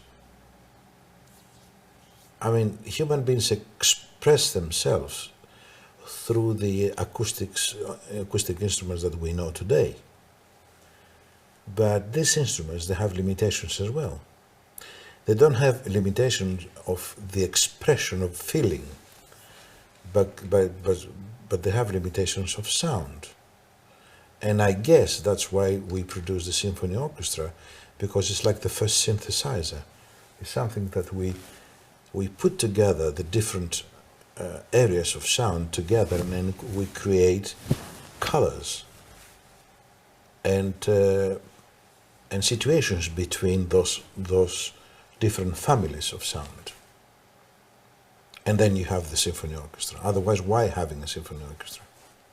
It was a need to have that in order to enlarge the spectrum. But with the electronic instruments, you go even further than that. And why not? Why they're not natural? I mean, the whole universe is electricity. It's what's the name? It's waves. It's okay. We shouldn't go to that now, but no. So I don't really make the distinction, we say, Yeah. between the acoustic and electronic instruments. To me, are sources of sound. The only difference is that the acoustic instruments, they give you the opportunity to express certain things, which the electronics you have to really, with a lot of trouble, to get there, because the playability is not the same. It's much more difficult, and the way that has been the design of the instruments until today is such that it doesn't give you the same facility and subtlety that a violin can give you. But I think we're getting there. You know, I've been, you know, fighting all the years in order for these big companies to produce a proper electronic sound, a proper electronic instrument. And unfortunately, maybe from the sound point of view, they're getting better, but from the playability point of view, they're getting worse. But this is another area, another discussion. The fact is that the two instruments, the two kinds of approaches are equally important, and I think that for the first time there's no limit to what we can do from the sound point of view, because I think we cover the whole spectrum. Before we couldn't do that. We should talk about this when you're sitting with your Yeah. console tomorrow. Yeah. That just one little thing. For example, so you would say that when you make the choir on your console, that's, from a tonal point of view, the equivalent of the choir when you have a big choir, as you did in the 30th, for example. This is only when you want to produce something, and which actually you can do it with synthesis, or you can do it by sampling. But this is if you want to reproduce a human voice, which actually now you can do that very, very well. Or you can imitate an already existing instrument. That's one approach. But there's another thing, that you can create sounds which don't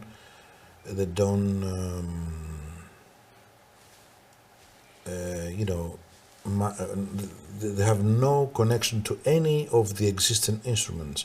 They're completely new. I mean, it's nothing new in nature, but new from the ones that we know. I mean, something that doesn't sound like any other conventional, I mean, acoustic instrument. This is very interesting. And also because you can reproduce also the acoustic instruments, which, on the other hand, instead of doing that, you can have just a musician that play X acoustic instrument, and you have the same result. But I think that in that sense we live in a very interesting period. And this is something that, going back to my childhood, I predicted. Because I remember the fact that I don't read and write music until today. All my parents and some other people say, but why you don't learn how to read music? And my answer as a child was, why I should do that? I mean, I don't need it. And after all, I would like to, I see music in a different way, and if I want to write something or to read something, I mean, not to read, but to write something, there are going to be machines to do that. I said that when I was 5 or 6 years old, right? And then later I was saying that there are going to be instruments that they're going to produce other. I mean, I knew it's going to happen. Although I never had the chance to, in my early age to have things like this, like a child has today. I mean, today, 5-year-old kid, is, in front of him, he has an enormous amount of sources of sound, incredible amount. I didn't have anything apart my kitchen stuff and my piano. But that's good as well, because from there I just really squeeze the most out of each object to get the thing I wanted, and to learn, as I said to you before, the character of the object by listening to his music, to his sound, to know the object the best way possible, not by looking at it, by go inside and have the sound of it, the juice, which I still do today. I go to a shop, for example, I start ding, ding, banging and everything, and I kind of have people, looking at me. But,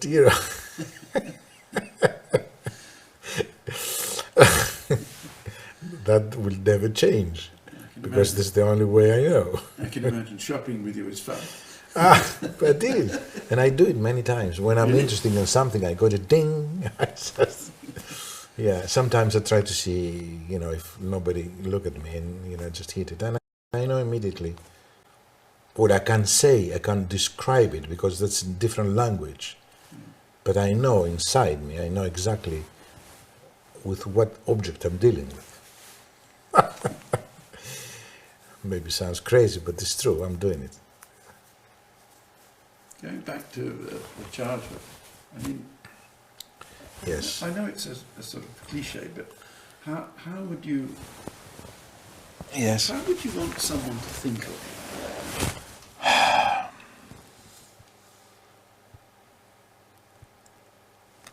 I never thought about it. I mean, I was thinking of the little girl who famously said, I like the paintings, is the music any good, or whatever it was. Oh, Yeah, that one. I mean, how would you like people to think of you? Maybe, I don't know, I mean, I never thought about it, I just maybe try to think something now to tell you. Maybe that whatever I did, I never tried to harm anybody. And I never tried to impose anything. And because, I don't want people to impose anything on me. And I think that I'm a great believer in freedom.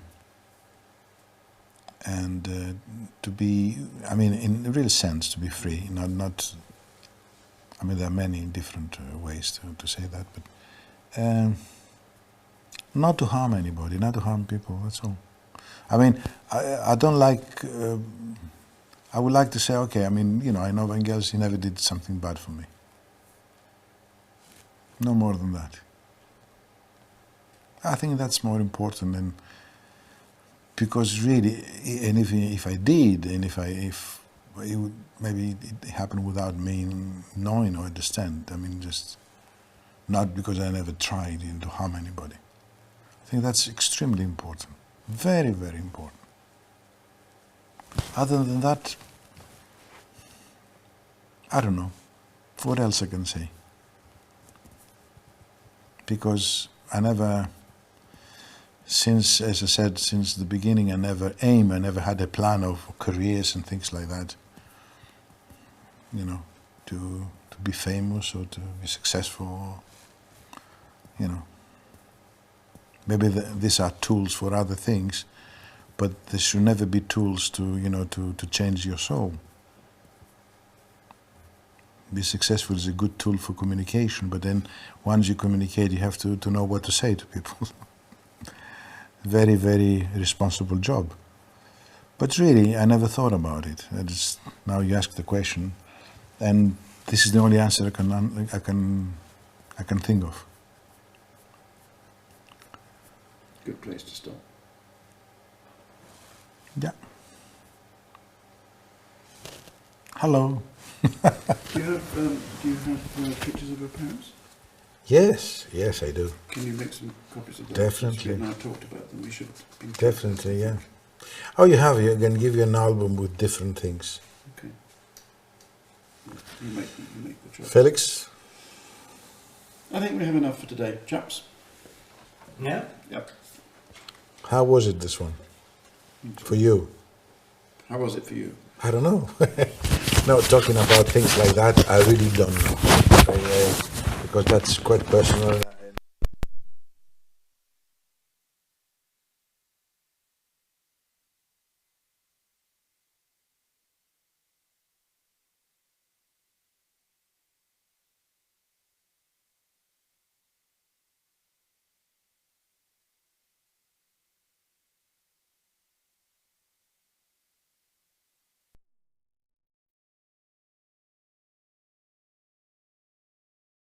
That's why. Because some people, they can say, oh, he's trying, you know, to stay clean. No, it's not like this. It's because really, I mean, that's why I always believe in more in respect than in love. To respect is very, very important.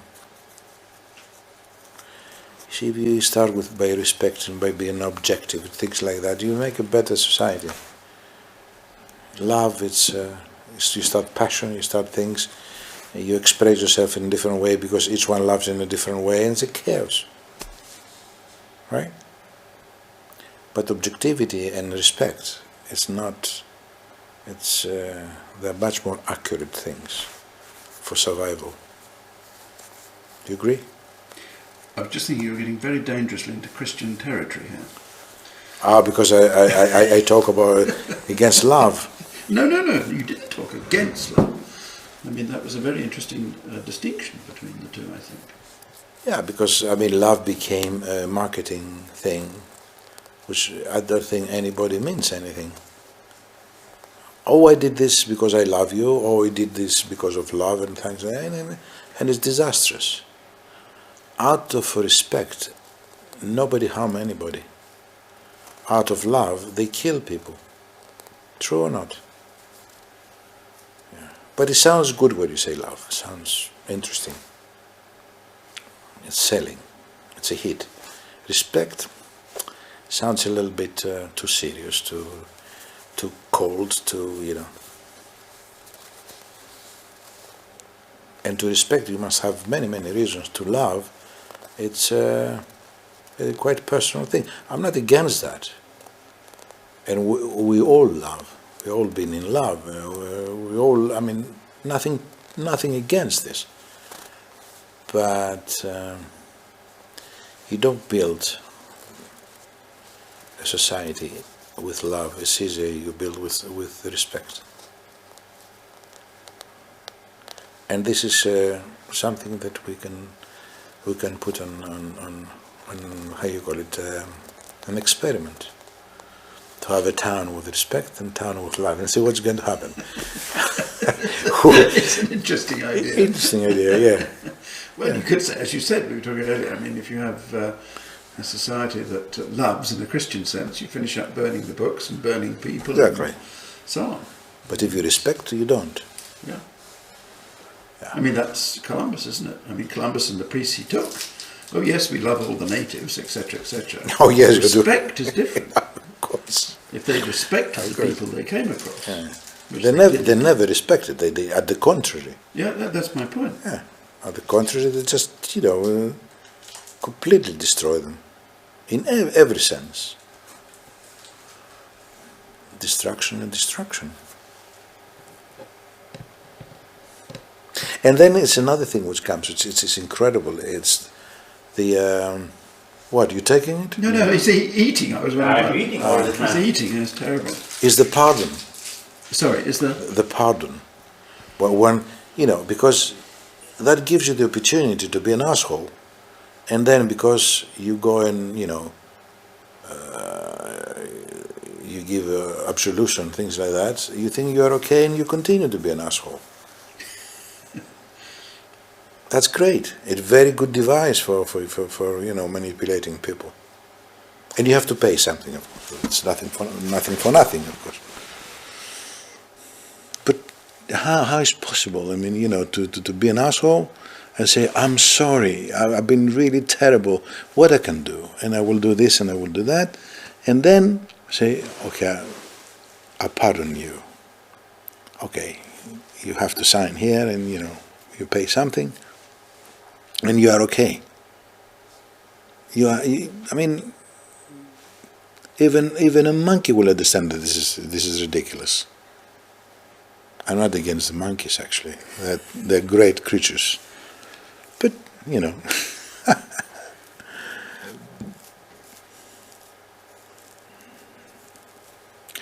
well, things like that we shouldn't say. Anything we didn't cover? Well, I'm sure we'll think of it at some point. That's what I can see here. You taking it? No. No. We You take? You do? Oh, that's okay. It's okay. Yeah.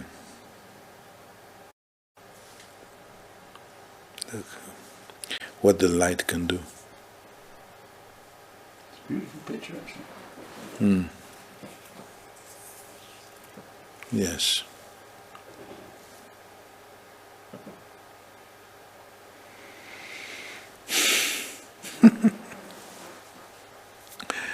Yeah.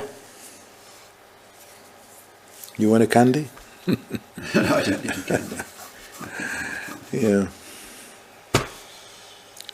Okay, thank you again. I think we've got some very interesting. I think we have some very interesting material. But what I've said, it's exactly, I can't go to details which actually sound ridiculous. But the bottom line is this. Bottom line of my family is this. That they've been wonderful. And as the years go by, you think, and you see it in a different way. And you discover how good they used to be.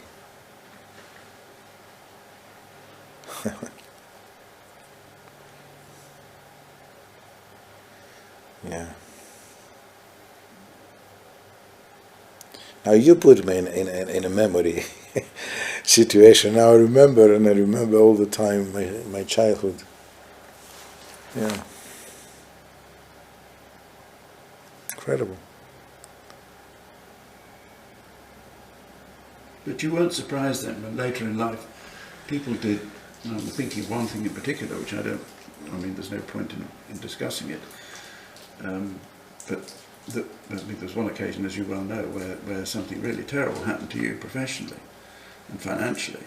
And I mean, were you prepared for that? I mean, had your childhood prepared you for that, or did that come as a sort of big emotional, Which one do you mean? Psychological shock? I forget. You told me once. I mean, some agent or manager. Or the lawyer. It's better not to talk about it. No. But I mean, Yeah.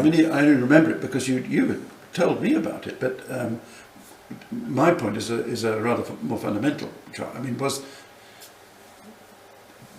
did that surprise you, or did that not fit into the pattern of your? No, it surprised me, because it never fitted to the pattern.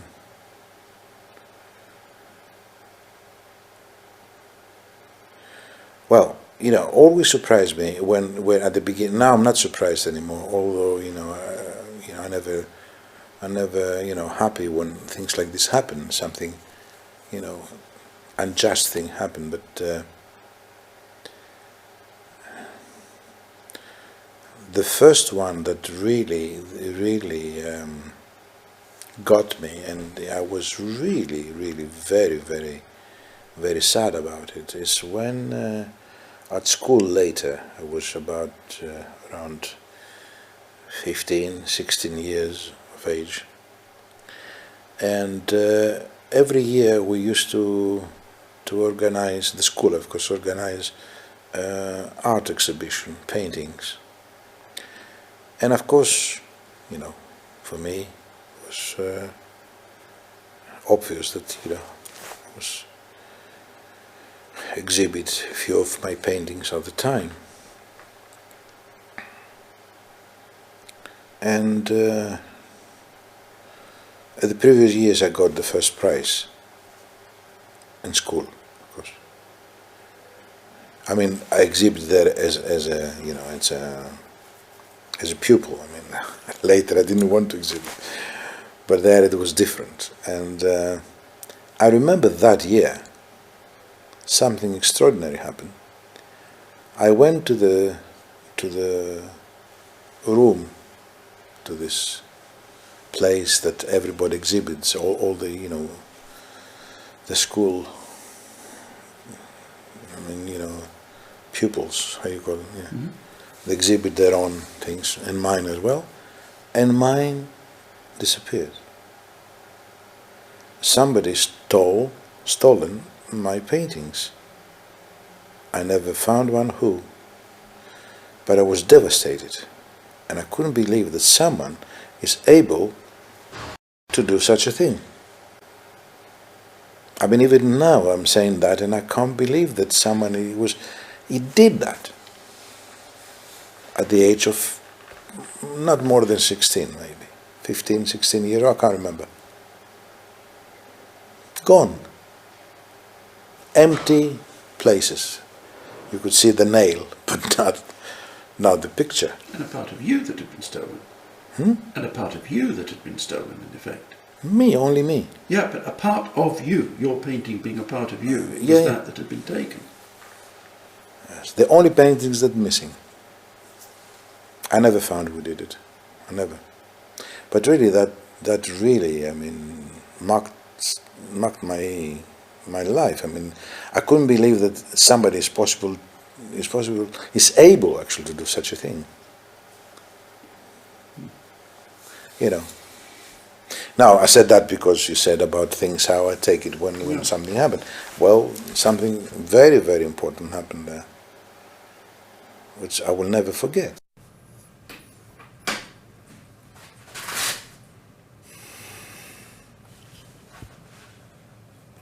Anyway, are you okay? Fine. Running. Yes. You ask me if I feel embarrassed. It's maybe embarrassed is not the right word. It's maybe uneasy, because nothing to be embarrassed for. But I feel uneasy, like I feel uneasy now. Always I feel uneasy when I have to talk about myself. When I talk about other things, it's okay. But something that questions that have to do with my life, my career, things like that. That makes me uneasy. I don't know why, but this is it. This is the way I am.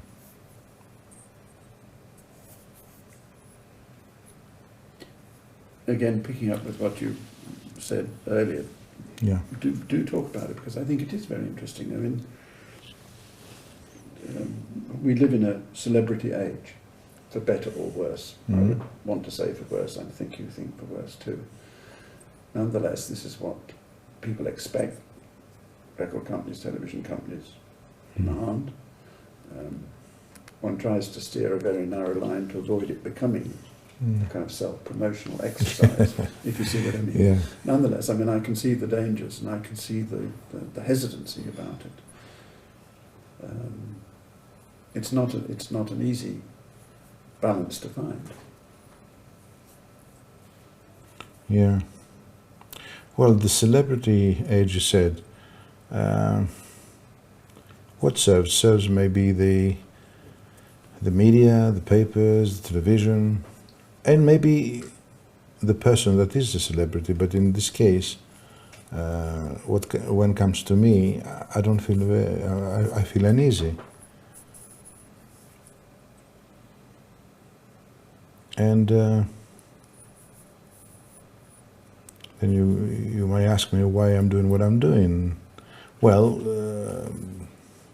the answer is maybe I can still doing what I'm doing, but just not to be part of the celebrity game.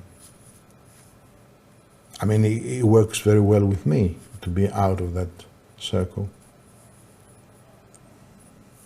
Yes, I mean, I don't remember ever having seen an interview with you, Very other than you know, hello or about a particular. Very, very rare. And the interviews that I gave through the years, maybe just to make the point that I'm not dead. I'm alive, because you know, I'm just hardly people can see me, and then and I'm asking the same question: why I'm doing this? What I'm doing now? Yeah, maybe because somehow I felt that maybe I have to do a little bit. Oh, you know. What else? Tell me. I can't continue that because it's making me feel uneasy. Ah. You see what I mean? Yeah. No, but I mean that does go back to the question which we haven't played you yet, but which is upstairs, which I did ask you before. You know, I'm curious. I really am curious to know. Let's forget what you said before, but I am curious to know how you perceive yourself and how you want other people to perceive you, which is not always the same thing.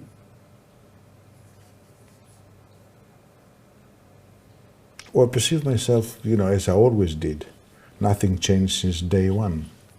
From day one, since I remember myself.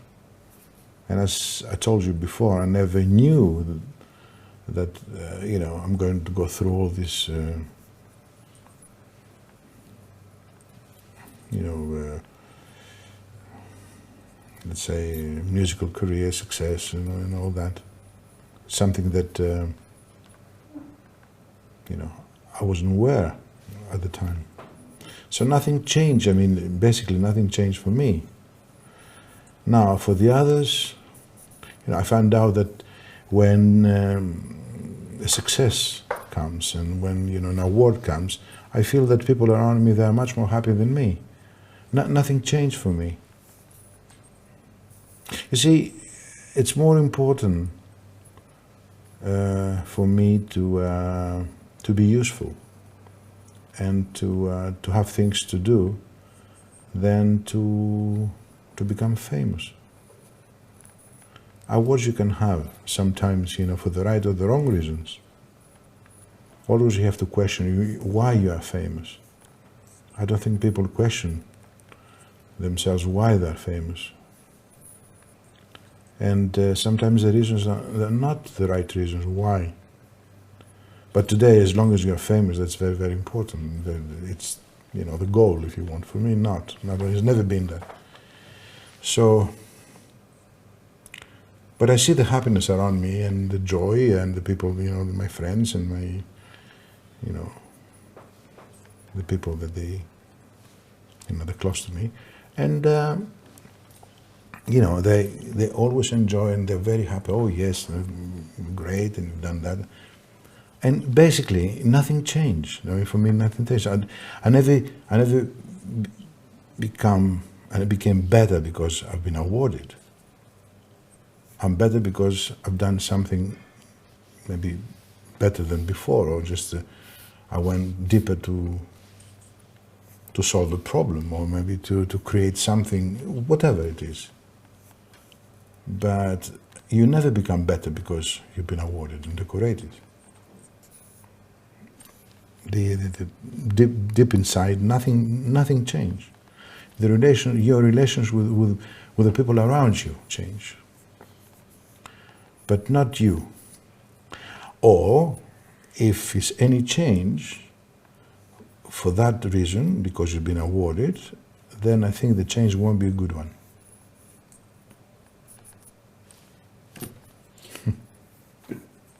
Why do you think you're famous then? What, sorry? You said most people don't ask themselves why they're famous. Why do you think you're famous? Well, because you are, as you know. Because it happened that, you know, during my musical career, it happened to sell quite a lot of records, and people bought, you know, the music that I composed, and they liked it, and then, you know, it's obvious that I will become known. Your friends are incredibly protective about you. I mean, I don't know many of them, but those that I know, I mean, it's not that they say things behind your back. They wouldn't. Yeah. But that's not that kind of protectiveness. But you sense that there's a kind of family in which it's almost, I mean, if I may say so, I think I've been marginally included in that family of late. But you sense that this family is sort of like a protective shield around you in the best sense. Which is why I think when a business executive comes to you, or I mean a record executive comes to you, or a journalist comes to you, it's not that you're unfriendly towards them, because you're not, but that somehow that sort of protective shield prevents them getting close, if you see what I mean. In a sense, I don't think you do that in a destructive way at all. No, I understand. Maybe because they know how I am. They know that I'm not. I never play the show business game, and they know. I mean, of course, they like very much the success, but at the same time, they know that by not playing this game, I would be very unhappy if they go against that. That this the way that I feel. So I don't know, of course, because when they are protective, I'm not in front to see how they behave. Well, they'll give you an example. They never talk about you. If you see what I mean. I mean, maybe because they know that I never talk about me. So I mean, even now that I'm not talking about me, I'm talking about me. But in a sense that I say I don't like to talk about me. So maybe that's why they do the same. I presume. I don't know. Yes, one never hears gossip about you, if you see what I mean. No, because I believe that my personal life has nothing to do with the rest of the world, and it's not because I'm only private, because I believe that people, they have so many problems. And in one hand, of course, they like to read the gossip papers, because everybody does. It's an escapism. But I think it's a little bit too much to add to that, your personal life. So I try to limit the things that I'm exposed, and that's one of the reasons that I kept painting, separate. because I didn't want to, you know, let's say that I wanted to keep something private. Because you remind me very much of, you have absolutely in common with another friend of mine, sadly dead now, Stanley Kubrick. I mean, Stanley Kubrick was, as you know, was always thought of as being very reclusive, very difficult to get to, very difficult to talk to. I thought he was one of the most gregarious and generous people I've ever met. You're exactly the same. Yeah. Here around this table, I mean, it's, as it were, non-stop party time.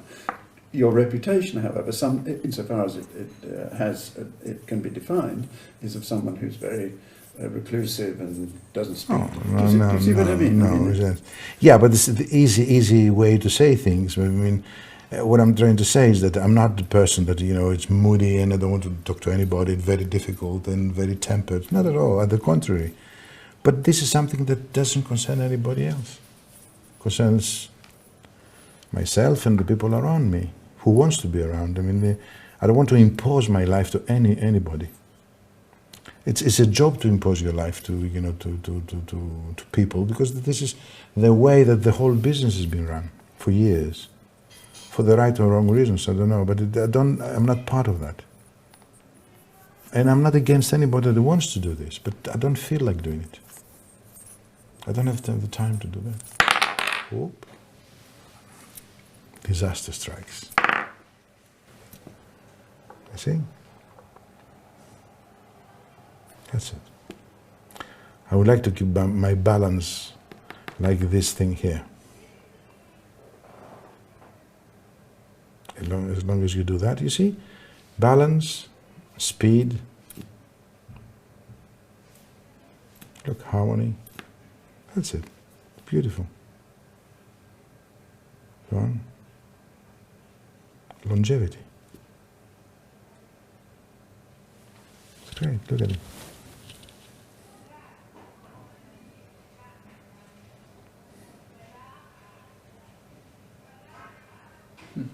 Go on. Finally. Excellent. Finally. No, I know. You've been saying. But it's a very unusual. It does require an awful lot of discipline, self-discipline, to make sure that those areas which you want to keep to yourself are kept to yourself. So anything like this is an imposition. Well, I'm aware of it. I mean, somebody said to me, "You always say no." I said, I don't say no. I don't say easily yes to unnecessary things. That's quite a different thing, because you have the negative people, whatever you said, say no. But not to say easily yes. That's another way of thinking, and another way of living. So.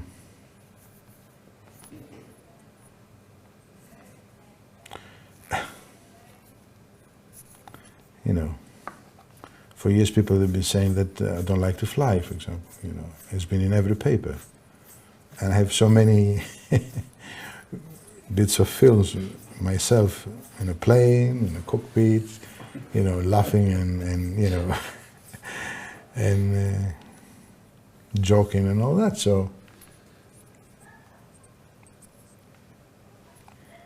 I mean, if you want to know anything, just ask me. Don't believe what people say and write. Yeah. I think we should take a separate shot of the close-up of it. Do you want a shot? Yeah. Okay, go shot.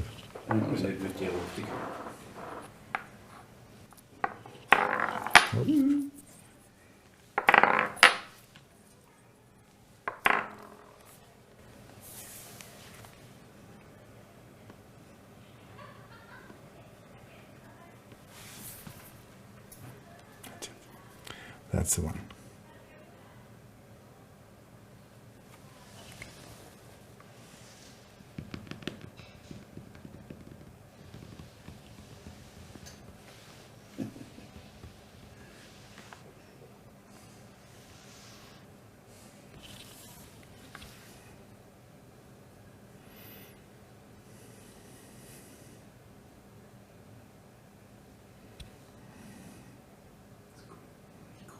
look like it's floating, doesn't it? It's unbelievable. Look at it. It doesn't look as if it's on the. That's where the bottom is. Unbelievable.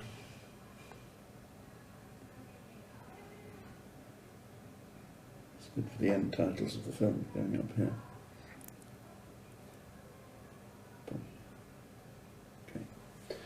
Okay, I think we covered the two bits that we wanted to cover. We did. What? This left one. This. Could you put it to the left? Oh, right. There? Okay. You fix it in, please. Yes? Thank you. Oh, I see, one of those. Okay, it's too black. Yeah, it's too black. No, I mean, we went back over the two questions that you were concerned about before. Your parents and how you saw yourself. Yeah, I didn't want to say much, just No. a little bit. No, my point is that we covered the two things Yeah, that you yeah. wanted to cover. Anything else to cover? Go on forever. What else we can cover? Oh, I don't know. You haven't talked about particular projects at all. I mean, I've got the making of Methodia, so I'm covered there. We see you working with Ridley. I don't know whether there's any other particular project that you want to. What are we going to say? I don't know, you want to talk about Oliver politely. Say what? But I did. Yes, you did. No, you did. I did.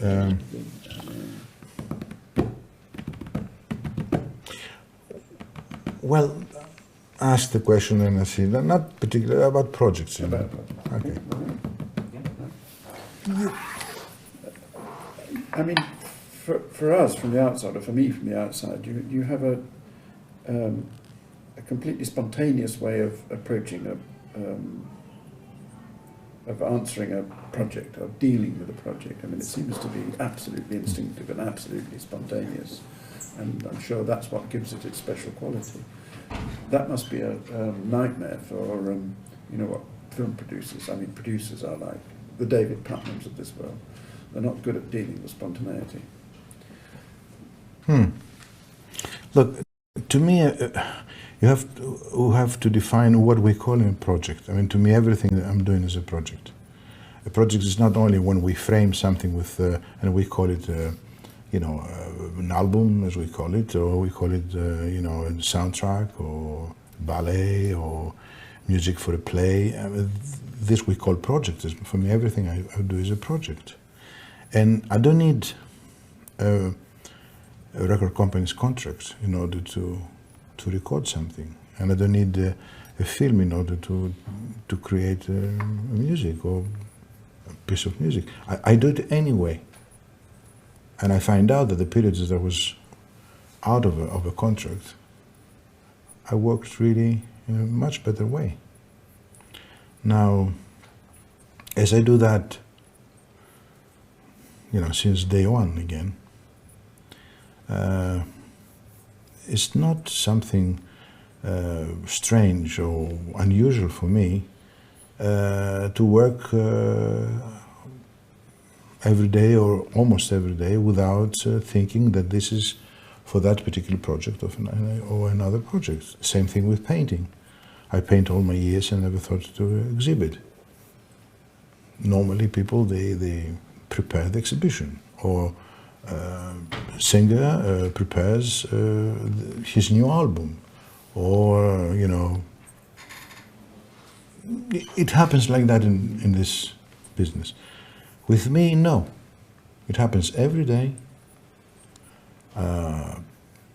Even if I don't have any, let's call it commission, that comes from outside. Usually my commissions, they come from above. Let's call it that way. And, you know, I'm always plugged there, and, you know, anytime, night or day, I'm just operating. As I said before, I'm available. But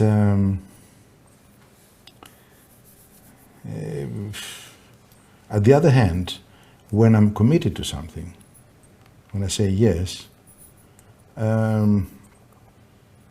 I will stay until the end in a quite professional way, because that's a different thing. Because you're committed, you work with other people, and you have to take the part of the responsibility that has been given to you. But other than that, I like to work any moment, any time, anywhere, without thinking that this is a particular project or a particular commission, because this is the way that I function. Do you have any regrets about things? I mean, not particular projects, but I mean, you seem once one just peeks inside the door of your family. You know, you seem wonderfully. If I say contented, that sounds like complacent. I don't mean complacent. I mean contented, at peace with yourself. And I mean, regrets of something or. Well, yes, no, I wasn't thinking of any particular project. I mean, it's very rare to meet someone who is as successful as you are. He doesn't really want to know about that success except registering it on the scale, as it were. But also at the same time is very, very content, and I don't mean by that complacent. I mean at peace with himself and his immediate environment. Well, I can't say that I'm content with my career, what we call career, because let's face it, I mean, nothing is easy. And it's not a question easy to be successful, not being successful. It's to deal with this, music business. Already music business is a term which holds a lot of problem, business. So, although although I tried very hard to keep a part of freedom and to do certain things and not to repeat myself within this frame, nevertheless is a frame, and that frame can squeeze you, because more successful you become, the tighter it becomes, because they push you somehow to stay the same and to produce the same successful past. And this is something that I found it very difficult to deal. And I'm not very happy with my career, if you want, because I had many other things to propose and to release, but I've been always restricted to certain things because of the success, because of the sales. So, and you know, everything in life you have to be in boxes. I mean, at the beginning when I start to make my first albums, which, you know, they started completely against the flow of the time, the record shops, they didn't know where to put my album, in which box, because you know that they have boxes. Then gradually, when I passed the fourth or fifth album, then I had my own box. So Vangelis, and then you had the whole. And then, you know, when I started with the film scores, that was difficult because that goes to another box. So you had movies, Vangelis, you know, Vangelis as Vangelis, and then you had, you know, we had New Age. Then immediately they find out that the albums that I was making, they belong to the New Age. I mean, this is, you know, the marketing titles that, you know, some very clever people, they always, you know, invent in order to frame the whole thing. So you had New Age, you had film scores, you had Vangelis, and whatever, I don't know what. And then, you know, I end up being, you know, in different boxes again, but always boxes. And I was trying, although, you know, the boxes multiply, I was trying to get out of the boxes and maybe to create another box, you know what I mean? And that was, you know, the big problem, you know, with my career. And still, if you ask me today, I believe that I've done nothing except a few successful albums. But this is, compared to what I record every day, this is nothing. Without saying, I'm not saying that what I've done is bad, what I didn't release is good. What I'm saying is that there are things quite different. In my one of the very difficult moments during, you know, few interviews that I gave in my life, and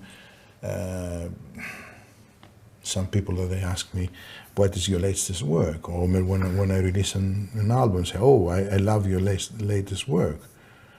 And to me, this latest work, it's really so old, because since then, I compose another 20 or 30 like that, like new works I'm saying. Then, although I have to play the game saying thank you very much, and this is the latest, this is not the latest. Because usually when you have a new album of a singer and the heavy promotion is going behind, it is really, literally the latest work. But for me, when is the latest work? I don't know.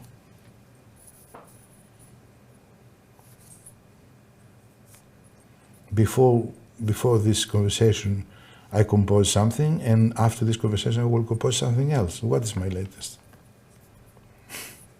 The next one, and maybe tomorrow another one. So I had to deal with all this kind of preconceived things, ideas. I like the idea of an album, or the idea of a single, or a group, or all that, because there are devices that help the business in order to promote and to sell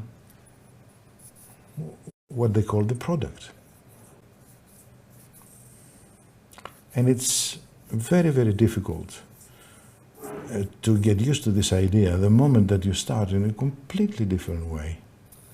A market doesn't exist, an album doesn't exist, a single doesn't exist, you know, just music. And the motivation to make the music is completely different, because what's the motivation to make an album today? We make a group, we make an album, we make a promotion, we make money. Clean, clear. Right? And everybody's happy. I hope. Happy. But with me, it never happened like that. Although I went through this game, but it was not my game.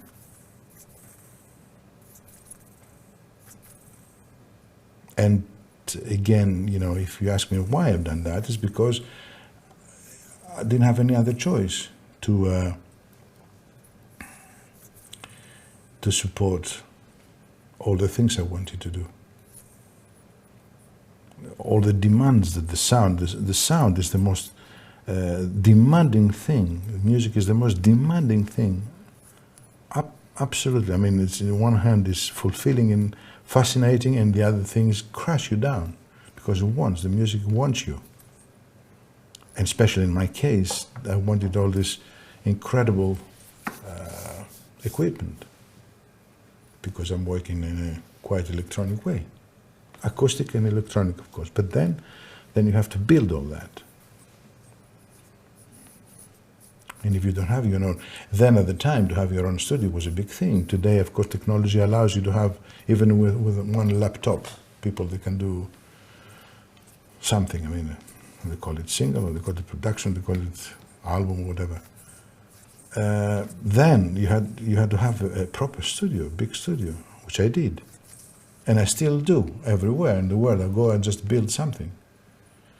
And I carry all the equipments with me, and I have other equipments, you know, in London, in Paris, in Athens, in, you know, I find out myself in Los Angeles, you know, having a studio in my place, you know, in New York, in my hotel, in Rome, I made an album in a hotel. Always have, you know, tons and tons of things. So all that costs money. And I have to take care of those kind of things.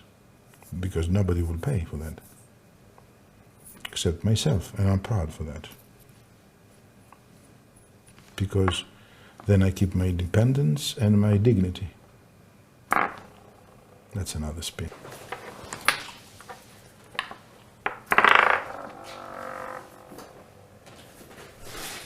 Okay, that's a spin. Yeah. Okay. It was a kind of throwaway line, but it's such an important idea. I want to not quite throw it away. And when you said music makes a demand, is a demanding mistress. You didn't use that phrase, but I mean you may say. Well, music, I can say it. Makes Yeah. demands. Yeah. What do you mean by that? Try to be at the level and the importance of music, and once that you realize what music means and you respect that, immediately becomes very demanding. Music is not a joke. It's a very serious thing. Serious thing doesn't mean serious in a way, serious. You can laugh, I mean, you can, but you have to be always there. You have to be ready.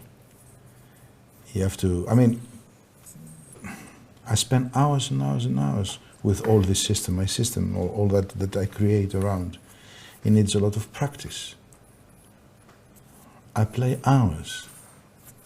These fingers, they've done, miles and miles every day. And it's not only that, it's the connection between my brain, my fingers, my whole body. It's, I work like an athlete. It doesn't come, in that sense easy, because all that should come through the body, which is another machine, and you have to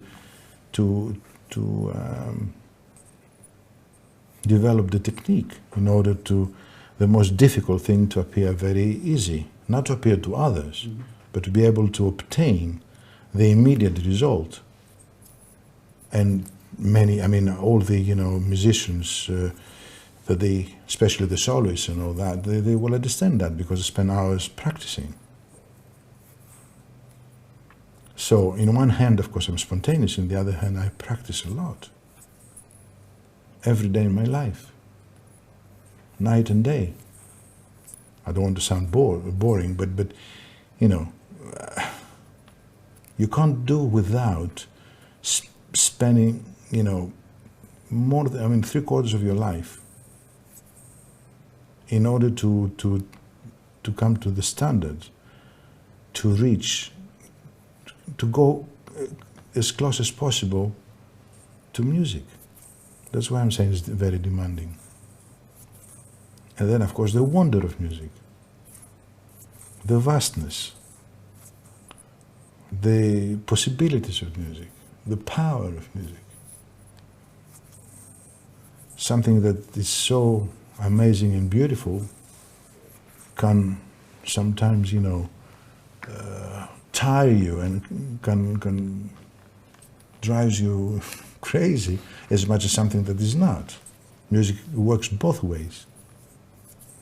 Say, oh, he says, that's so beautiful, I can't stand that beauty anymore. That happened to you to say that, no? To everybody. So when you live with something, with music, and with painting, of course, because when you are in front of something empty, there are two ways. Or you leave it empty and then you ask a lot of money for the emptiness. Yeah. Or you invade this emptiness, either with something that's worth the trouble to do it, or with nonsense. But the question is there, what you're going to do. And it's not, nobody puts you in that situation. You put yourself in that situation. Now, why you do that? That's another discussion, maybe another moment. But the thing is that it happens. So all these things are very demanding.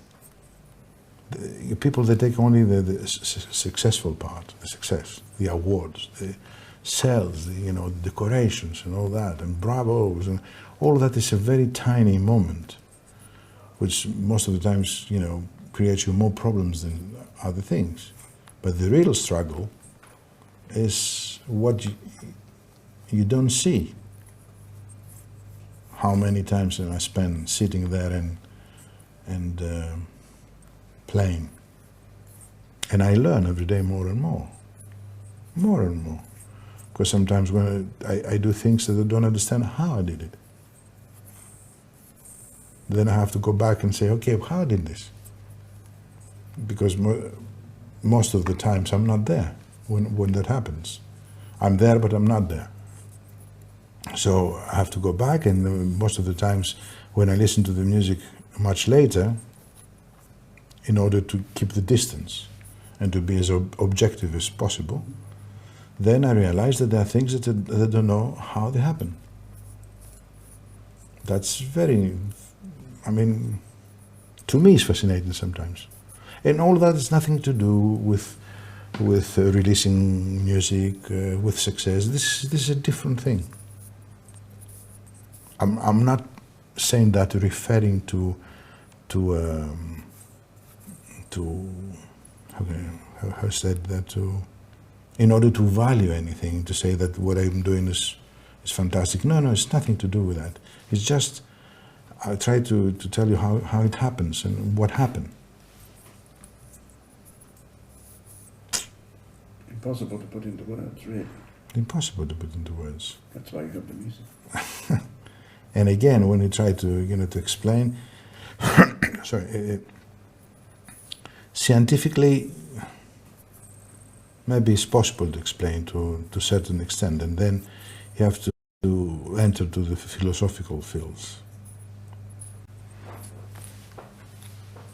But science, of course, in science, you can, with science you can explain a lot of things. Why?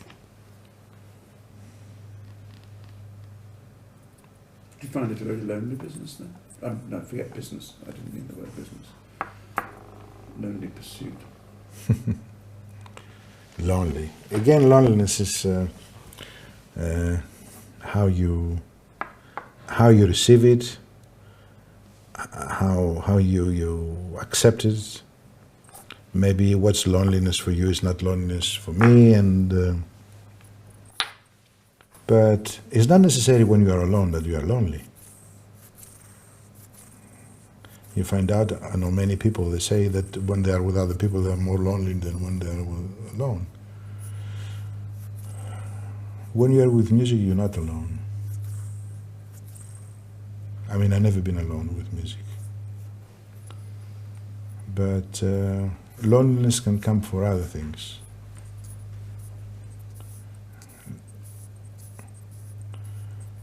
Society can create a lot of loneliness, more and more.